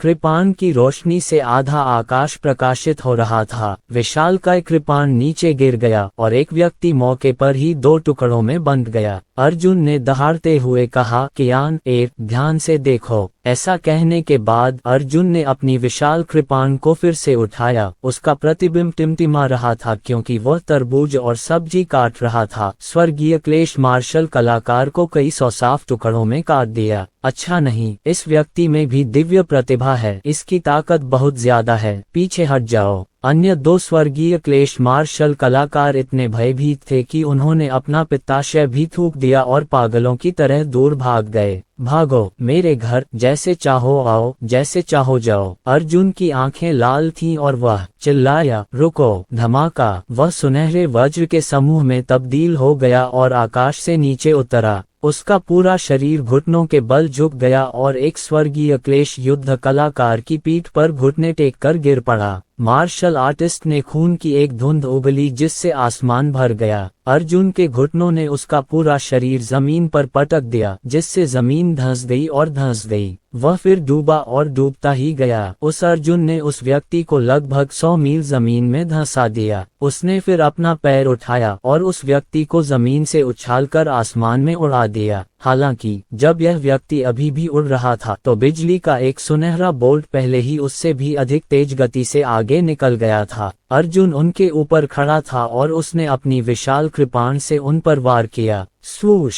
एक ब्लेड, दो हिस्से। मार्शल कलाकार अपनी आंखें चौड़ी करके अवाक होकर देखता रहा। अर्जुन की तेज कृपाण लगातार वार करती रही। इस इंसान को 200 टुकड़ों में काट डालो। तीसरा व्यक्ति पहले ही बिना किसी सुराग के गायब हो गया था और भाग गया था। अर्जुन ने अचानक अपना सिर घुमाया और गर्जा, प्रकाश की गति, आवेश। वाह! अर्जुन प्रकाश की किरण में बदल गया। प्रकाश की यह किरण पृथ्वी और महासागर के पार फैल गई और सीधे तीसरे स्वर्गीय क्लेश मार्शल कलाकार से टकराई, जो बच गया था। पेंग! उस मार्शल आर्टिस्ट का शरीर का निचला हिस्सा तो वहीं गिर गया, सिर्फ पेट के ऊपर का शरीर बचा था। अर्जुन ने उस आदमी को मुर्गे की तरह युद्ध के मैदान में वापस खींच लिया। मुझे छोड़ दो, मुझे छोड़ दो, मेरी हिम्मत नहीं है, मैं फिर कभी हिम्मत नहीं करूंगा। अर्ध शरीर मार्शल कलाकार ने फूट फूट कर विनती की। उसका चेहरा नाक के बलगम और आंसुओं से भरा हुआ था और वह रो रहा था। अर्जुन ने उसका कॉलर पकड़ लिया और ठंडे स्वर में कहा, मैं तुम्हें छोड़ दूंगी, तुम गलत व्यक्ति से भीख मांग रहे हो। जैसे ही उसने यह बात कही, अर्जुन ने अपनी कृपाण मार्शल कलाकार के चेहरे पर दे मारी, जिससे मार्शल कलाकार के चेहरे से खून बहने लगा और उसने अपनी आंखें घुमा लीं। अर्जुन ने लॉन्ग कियान एर की ओर देखा और कहा, कियान एर, तुम्हें ये सबक याद रखना चाहिए। जो लोग मारे जाने के लायक हैं, उन्हें बर्दाश्त नहीं किया जाएगा। वे इसे हरगिज बर्दाश्त नहीं करेंगे। अगर आप इसे बर्दाश्त भी कर लेंगे तो भी वे आपको छोड़ेंगे नहीं। लॉन्ग कियान र ने खाली स्वर में सिर हिलाया, लेकिन अर्जुन के शब्द उसके दिल में चाकू की तरह उकेरे गए। अर्जुन ने पलटकर मार्शल कलाकार के चेहरे पर मुक्का मारा, जिससे मार्शल कलाकार की खोपड़ी टूट गई और मस्तिष्क द्रव हर जगह फैल गया। अर्जुन टहलने के लिए पीछे हट गया और चिल्लाया, यदि तुमने मेरे भाई को छूने की हिम्मत की, यदि तुमने मेरे घर को छूने की हिम्मत की, तो मैं तुम सबके जीवित रहने से थक गया हूँ। ऐसा कहकर अर्जुन ने अपने हाथ ऊपर उठाए और विशाल कृपाण से बिजली की गर्जना की। एक ही वार से यह पूरी तरह नष्ट हो गया। मार्शल कलाकार मूल कणों में विभाजित हो गया और विशाल आकाश में बिखर गया। अध्याय 1838 वसंत उत्सव की बधाई। जियाओ जुन ने कहा, अर्जुन, तुम आखिरकार वापस आ ही गई। अगर तुम एक कदम पीछे लौटोगी तो भाई तुम्हें देख नहीं पाएंगे। युआन मिंग ने कहा, कोई बात नहीं, इन बदमाशों को मारने के बाद मैंने आखिरकार गुस्से से अपना मुंह खोल दिया। अर्जुन ने अपना सिर हिलाया, मैंने अपना गुस्सा नहीं निकाला, मेरे दिल में अभी भी बुरी आग भरी है। उसने मेरे घर में बाकी सभी को धमकाया। वह बहुत घमंडी है। आक्रमणकारियों को मारना मेरा गुस्सा निकालना नहीं माना जाता। मुझे अपना गुस्सा निकालने से पहले उनके गृहनगर वापस जाना होगा और उनके घरों में इन जानवरों का वध करना होगा।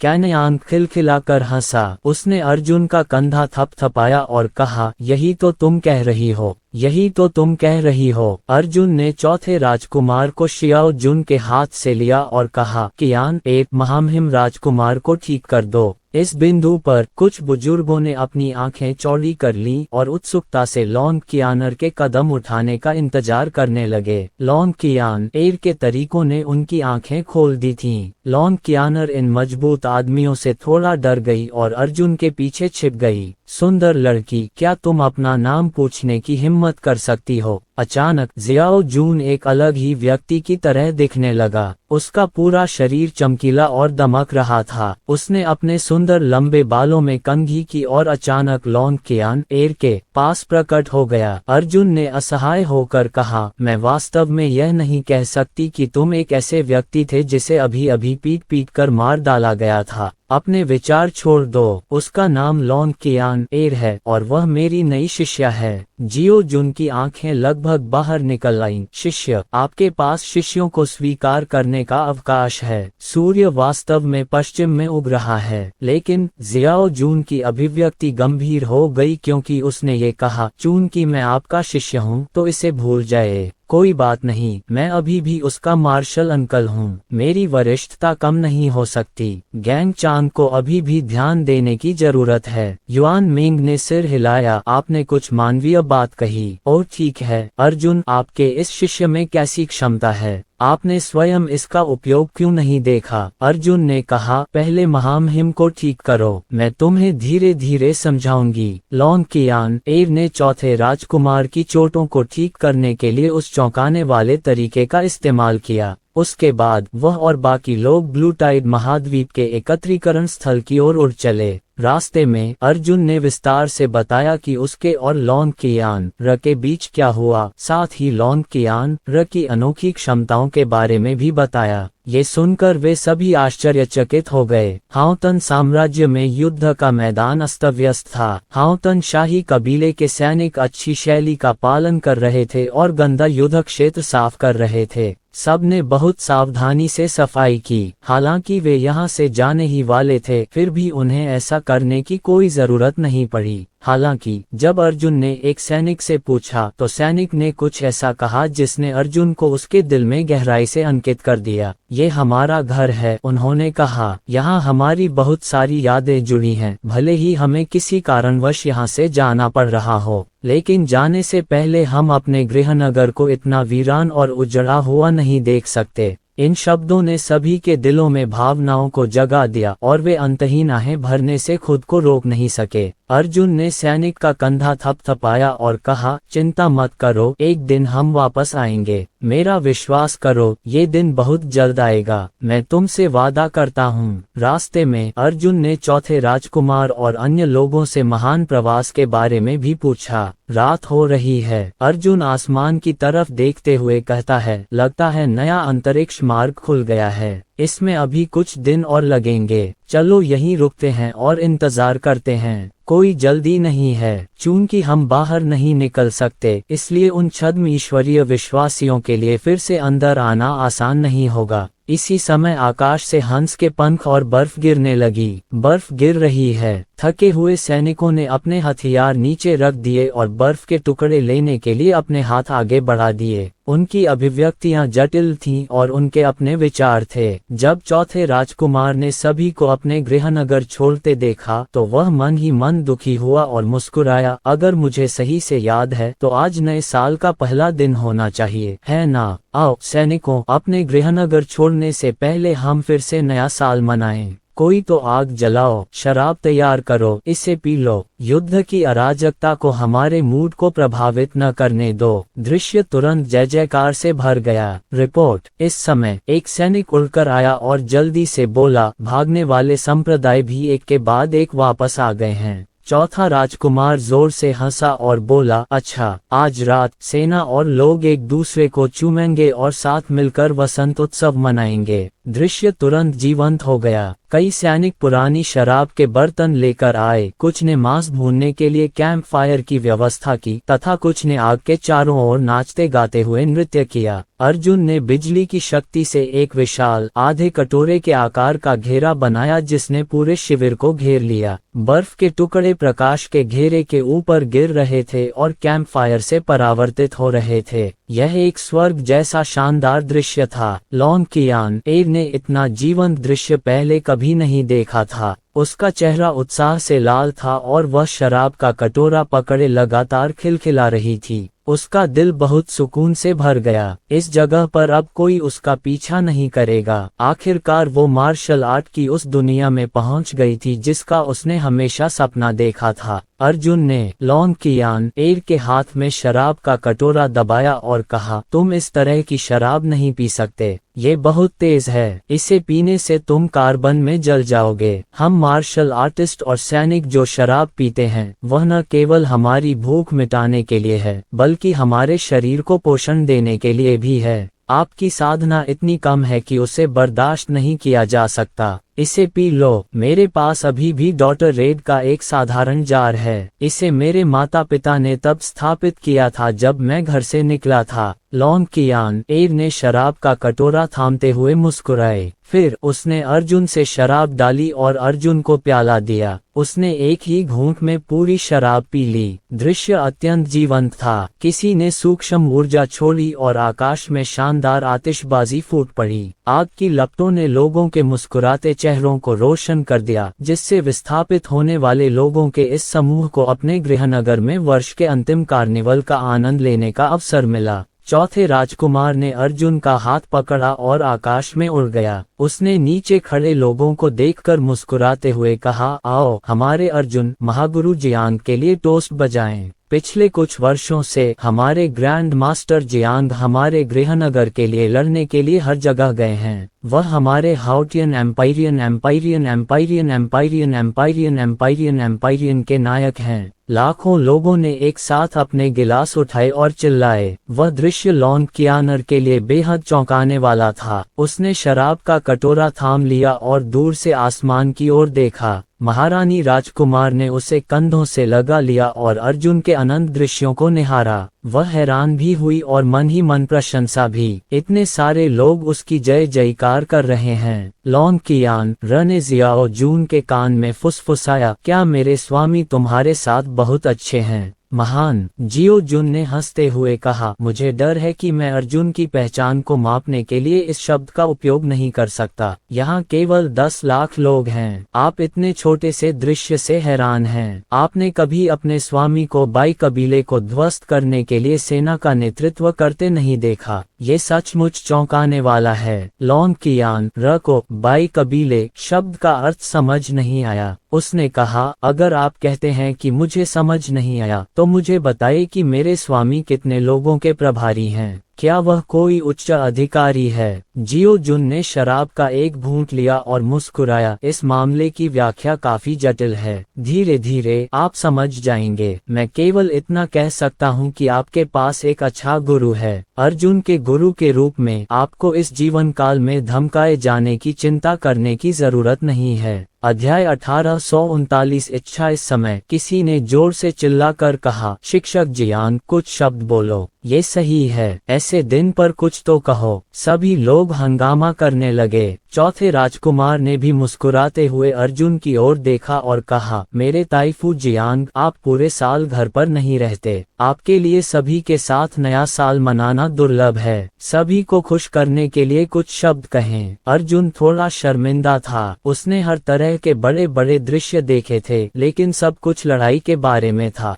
जैसा कि अब था, वह स्थिति जिसकी सभी को प्रतीक्षा थी अभी भी कुछ हद तक असमंजस में थी। वह थोड़ा शांत हुआ, फिर हाथ में शराब का कटोरा उठाया और ऊंची आवाज में बोला, मैं जानता हूँ कि कई लोगों के दिलों में मुझे देवताओं के पास भेज दिया गया है। कई अतिरंजित किंवदंतियां हैं जो मेरे व्यक्तिगत प्रदर्शन के अनुरूप नहीं हैं। ब्लू टाइड महाद्वीप के सदस्य के रूप में मैं केवल अपना कर्तव्य निभा रहा हूँ। मैं बाकी सभी से अलग नहीं हूँ। अंतर केवल इतना है कि मेरी ताकत एक सामान्य व्यक्ति की तुलना में थोड़ी अधिक है। मैं सबकी प्रशंसा का पात्र नहीं हूँ, लेकिन मैं आपके विश्वास पर खरा अवश्य उतरूंगा। कल और आज भी ऐसे कई नायक हैं जिन्होंने अपने देश के लिए अपने प्राणों की आहुति दी है, अपनी जवानी और जीवन को अपनी मातृभूमि के लिए बलिदान कर दिया है। लेकिन कम से कम मैं अभी भी जीवित हूँ, है ना? इन सच्चे नायकों की तुलना में मैं अभी भी बहुत दूर हूँ। मुझे नहीं पता कि भावुक होकर क्या कहूँ। मेरे पास शराब के 3 कटोरे हैं। भाइयों, रिश्तेदारों, मेरे साथ अपने गिलास उठाओ। ये शराब का कटोरा उन वीरों के लिए है जिन्होंने देश के लिए अपने प्राणों की आहुति दी है। वे स्वर्ग में सुरक्षित और स्वस्थ रहें। ऐसा कहने के बाद अर्जुन ने शराब गिरा दी। अनगिनत लोगों की आंखें लाल हो गईं जब उन्होंने शराब के कटोरे से शराब जमीन पर छिड़की। यहीं जमीन के नीचे मातृभूमि के वीरों की गहरी स्मृति में अर्जुन ने अपना कटोरा उठाया और कहा, ये शराब का दूसरा कटोरा आज हमारे लिए टोस्ट है। हम जल्द से जल्द सुरक्षित और स्वस्थ होकर लौटें। सभी ने अपने शराब के कटोरे ऊंचे उठाए और चिल्लाए, दूर, हम सुरक्षित और स्वस्थ हैं।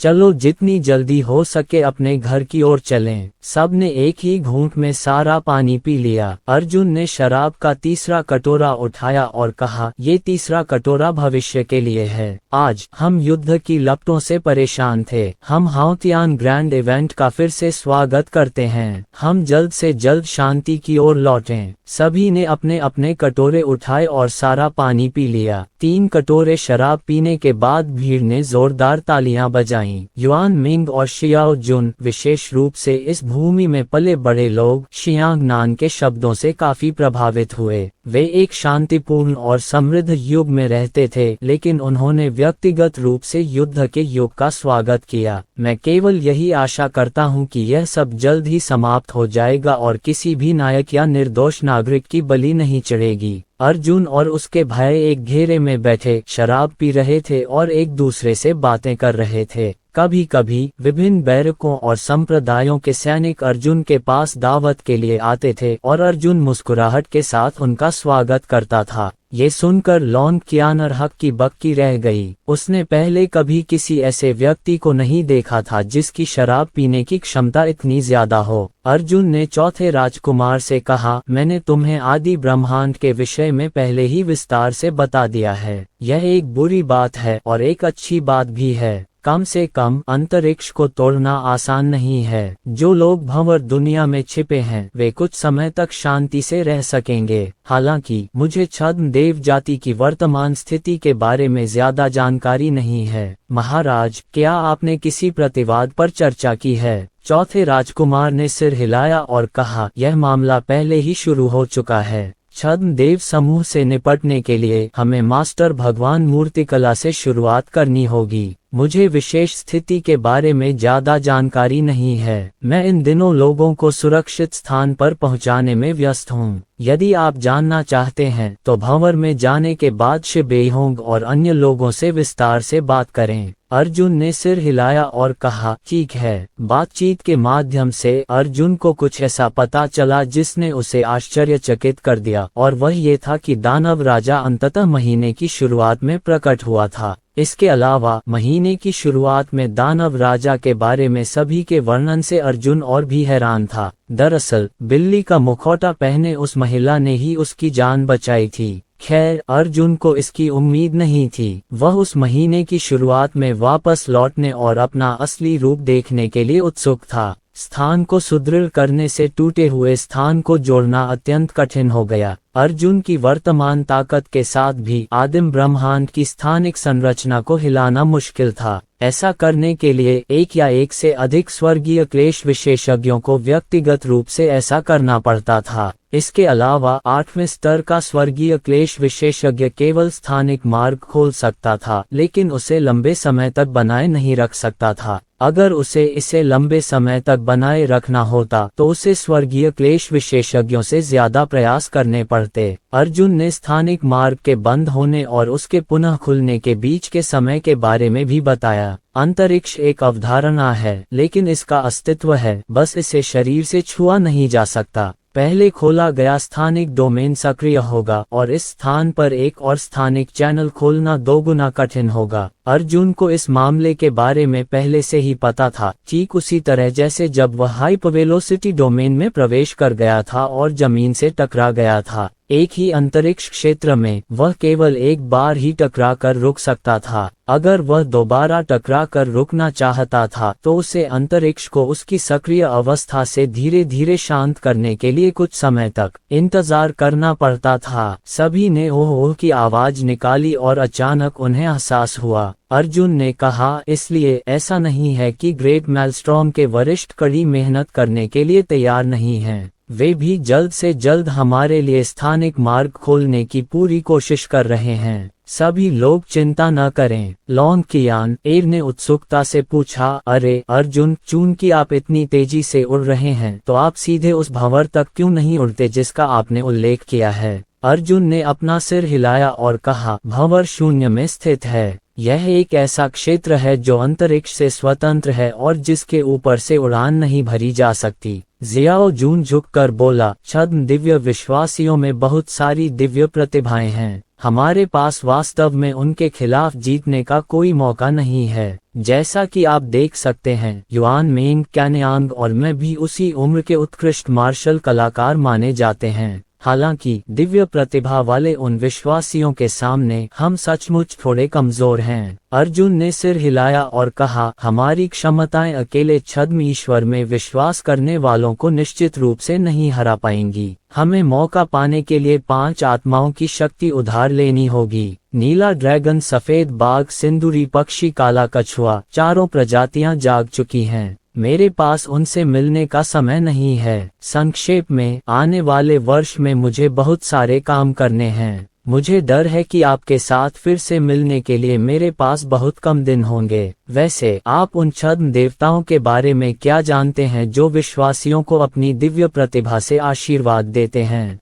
चौथे राजकुमार ने कहा, मैंने इसके बारे में कमोबेश सुना है। छद्म ईश्वर में विश्वास करने वालों की संख्या बहुत अधिक है, इसलिए यह अवश्यंभावी है कि यह खबर लीक हो जाएगी। अब हम जानते हैं कि जब तक विश्वासियों को आशीर्वाद मिलता रहेगा, वे दिव्य प्रतिभा से संपन्न रह सकेंगे। हालांकि आशीर्वाद प्राप्त लोगों की संख्या सीमित है और इसे छद्म देवता की अपनी क्षमताओं से जोड़ा जाना चाहिए, अन्यथा वे प्रत्येक विश्वासी को दिव्य प्रतिभा से पूर्णतया आशीर्वाद दे सकते हैं। अर्जुन की आंखें चमक उठीं और उन्होंने कहा, चूंकि यह मामला है तो क्या हम इस पहलू से शुरुआत कर सकते हैं और जियाओ जुन और अन्य लोगों को छद्म देवताओं को धोखा देकर उनकी दिव्य प्रतिभा प्राप्त करने दे सकते हैं? चौथे राजकुमार ने अपना सिर हिलाया और कहा, मुझे डर है कि यह इतना आसान नहीं है। मैंने सुना है कि अगर आप आशीर्वाद पाना चाहते हैं तो आपको पहले अपना दाव हृदय देना होगा, अन्यथा झूठा ईश्वर आपको यह नहीं देगा। मुझे अपना दाव हृदय दे दो। अर्जुन की ने कहा, मैं सिर्फ इतना जानती हूँ कि झूठे देवता दाव पर निर्भर रहते हैं, लेकिन मैं यह नहीं जानती कि विश्वासियों को आशीर्वाद देने के लिए उनके दाव हृदय छीनने की भी जरूरत होती है। क्या ये भोजन के लिए है? चौथे राजकुमार ने कहा, मुझे नहीं मालूम। अध्याय 1840। स्थिर रहो। अगले 4 दिनों तक सब इंतजार करते रहे। 5वें दिन भोर में आकाश में एक अतुलनीय रूप से विशाल अंतरिक्ष मार्ग दिखाई दिया। सभी लोग उत्साह से चिल्ला रहे थे। जैसे ही वे उड़ते हुए जहाज पर चढ़े और अंतरिक्ष मार्ग की ओर बढ़े, अर्जुन और अन्य लोगों की जिम्मेदारी पीछे रहकर काम पूरा करने की थी, साथ ही उन्हें अंतिम बैच के लोगों की सुरक्षा भी करनी थी। अर्जुन ने बिग स्नैक के साथ चर्चा की कि वह अगले वर्ष क्या करेगा। सबसे पहला काम आसान नहीं था, उन छद्म देवताओं से अंत तक लड़ना था। अगर उन्हें उनके सपनों से बेदखल न किया जाता तो वे कभी हार नहीं मानते। दूसरी बात, पहली बात को पूरा करने के लिए पूर्वापेक्षित थी और वह थी अपने साधना स्तर को ऊंचा उठाना। सर्प ने कहा, यह अच्छी बात है कि बहु ब्रह्मांड आदिम ब्रह्मांड में पुनः एकीकृत हो गया है। कम से कम विश्व विनाशकारी दिव्य बिजली को ढूंढना आसान है। विभिन्न लोकों में बिखरी विश्व विनाशकारी दिव्य बिजली अब एक ही लोक में रहने को विवश है। मेरे लिए उनके अस्तित्व को अनुभव करना आसान हो गया है। अर्जुन ने सिर हिलाया और कहा, अभी मेरे पास स्वर्गीय क्लेश का केवल दूसरा स्तर है। मुझे जल्दी करना होगा और स्वर्गीय क्लेश के 9वें स्तर तक अपग्रेड करना होगा। क्या अब आप दिव्य बिजली महसूस कर सकते हैं? सांप ने अपना सिर हिलाया। ब्रह्मांड बहुत दूर है, इसे घूमने में बस कुछ ही दिन लगेंगे। मेरी अवधारणात्मक सीमा इतनी बड़ी नहीं है, मुझे और करीब जाना होगा। 1 सेकंड के लिए उड़ान भरने का समय 600,000 ली था तथा तथाकथित 1 लाइट स्काई में एक दिन के लिए उड़ान भरने का समय 51.8 बिलियन ली था, 50 अरब किलोमीटर। उस समय बाह्य की भयानक शक्ति भी केवल दसियों हजार किलोमीटर की दूरी ही भांप पाती थी। अर्जुन के दिल में एक और बात अभी भी बाकी थी। वह महीने की शुरुआत देखने के लिए उत्सुक था। एक तरफ वह इस रहस्यमयी महान हस्ती से अच्छी बातचीत करना चाहता था, दूसरी ओर वह गुवान जियाओ को उस महीने की शुरुआत में ही ले गया था और आज तक कोई खबर नहीं मिली। उसे गुवान जियाओ की वर्तमान स्थिति जानने का कोई रास्ता ढूंढना था। अंततः महान वापसी समाप्त हो गई। अर्जुन और अन्य लोग अंतिम उड़ान जहाज पर चढ़ गए और अनिच्छा से अंतरिक्ष मार्ग में प्रवेश करने से पहले अपने गृहनगर की ओर उदास दृष्टि से देखा। हर किसी को असीम शून्य में आगे बढ़ते घने उड़ते जहाजों को देखने का मौका नहीं मिला। शून्य के बारे में जिज्ञासा के कारण सभी को अपनी मातृभूमि छोड़ने की चिंता कम हो गई। खासकर लॉन्ग कियान एर, जो उड़ते हुए जहाज के डेक पर लगी रोशनी की जाली पर लेटी हुई थी। उसने बाहर के खाली अंधेरे को उत्सुकता से देखा और कहा, अरे अर्जुन, बाहर कुछ भी नहीं है, ये तो ब्रह्मांड से भी ज्यादा खाली है। इस लॉन्ग कियान र को अर्जुन को मास्टर कहना पसंद नहीं था। अर्जुन को इसकी परवाह नहीं थी। दोनों लगभग एक ही उम्र के थे, इसलिए पूरे दिन अर्जुन को मास्टर कहना थोड़ा अजीब था। हालांकि जियाओ जुन एक रोमांटिक उड़ाऊ पुत्र था, लेकिन जब से उसे पता चला कि लॉन्ग कियान एर अर्जुन की शिष्या थी, तब से उसके मन में लॉन्ग कियान एर के प्रति कोई बुरी मंशा नहीं थी। ये लड़का बहुत सुंदर है, लेकिन उसकी एक निचली रेखा भी है। उसके अपने शब्दों में, उसने कभी किसी लड़की की भावनाओं से नहीं खेला था। उसने हर लड़की को अपना सच्चा प्यार दिया था, लेकिन उसका सच्चा प्यार ज्यादा देर तक ही गर्म रहा। बेड़े के विशाल भंवर अंतरिक्ष दुनिया में प्रवेश करने के बाद अंदर पहले से ही ऐसे लोग मौजूद थे जो इसकी देखभाल कर रहे थे।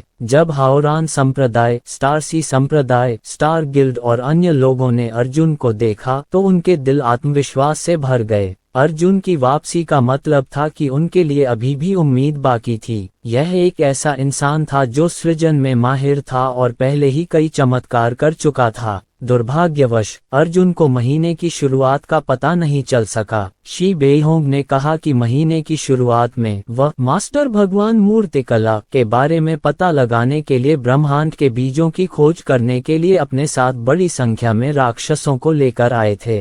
तथाकथित मास्टर भगवान मूर्ति का अर्थ यह नहीं था कि मूर्ति मास्टर भगवान द्वारा बनाई गई थी, बल्कि हर छद्म देवता के पास अनगिनत मूर्तियां थीं। सबसे महत्वपूर्ण मूर्ति वह थी जो अन्य बिखरी हुई मूर्तियों से आस्था की शक्ति प्राप्त कर सकती थी। उदाहरण के लिए कैंगलान महाद्वीप के विश्वासियों के लिए हर 7 दिन में कैंगहाई क्षेत्र में मूर्तियों की पूजा करने के लिए लौटना असंभव था। उन्होंने कैंगलान महाद्वीप पर भी अनगिनत मूर्तियां बनाई थीं। जब तक वे इन विचलित करने वाली मूर्तियों की पूजा करते, तब तक गुरुदेव मूर्ति विश्वास की शक्ति प्राप्त कर पाती। इसीलिए अर्जुन ने सोचते हुए कहा, गंदी शक्ति का प्रयोग मास्टर भगवान की मूर्ति को अपवित्र कर सकता है। ये चाल बहुत ऊंची है। शी बेहोंग मुस्कुराए और बोले, यह अभी भी फैंग जुबान का ही विचार है। हमने इस पर कड़ी मेहनत शुरू कर दी है। अर्जुन ने एक क्षण सोचा और कहा, उस समय बाई कबीले के लोग अभी भी जीवित बचे होंगे, है ना? शी बेहोंग ने अर्जुन पर गहरी नजर डाली और कहा, मुझे पता है कि आप अभी भी अपने दिल में उनके बारे में सोचेंगे। ये सही है, अभी भी काफी बाई कबीले के सदस्य हैं, साथ ही बाई कबीले के शिष्य और उनके बाद का संप्रदाय भी, जो अभी भी यहाँ जीवित हैं। उनके प्रति क्रोध और अंतिम निर्णय के कारण वे लोग टूट गए हैं और अपनी शक्ति खो चुके हैं। इस समय वे सभी झुग्गी झोपड़ियों में रह रहे हैं। यदि आप उन्हें देखना चाहते हैं तो वहां जाएं और उन्हें खोजें। अर्जुन अपने निर्देशन के लिए मशहूर थे। उन्होंने सबसे पहले लॉन्ग कियान एर को शी बेहोंग को सौंपा, जबकि वे खुद तथाकथित झुग्गियों की ओर उड़े थे। उस समय बाई कबीला बहुत शक्तिशाली था। बाई कबीला के अपने कुलों के अलावा कई अन्य कुल भी थे जो बाई कबीला से जुड़े हुए थे, जिनमें बड़े और छोटे संप्रदाय शामिल थे। विश्व विनाश युद्ध के बाद इनमें से कई लोग बच भी गए।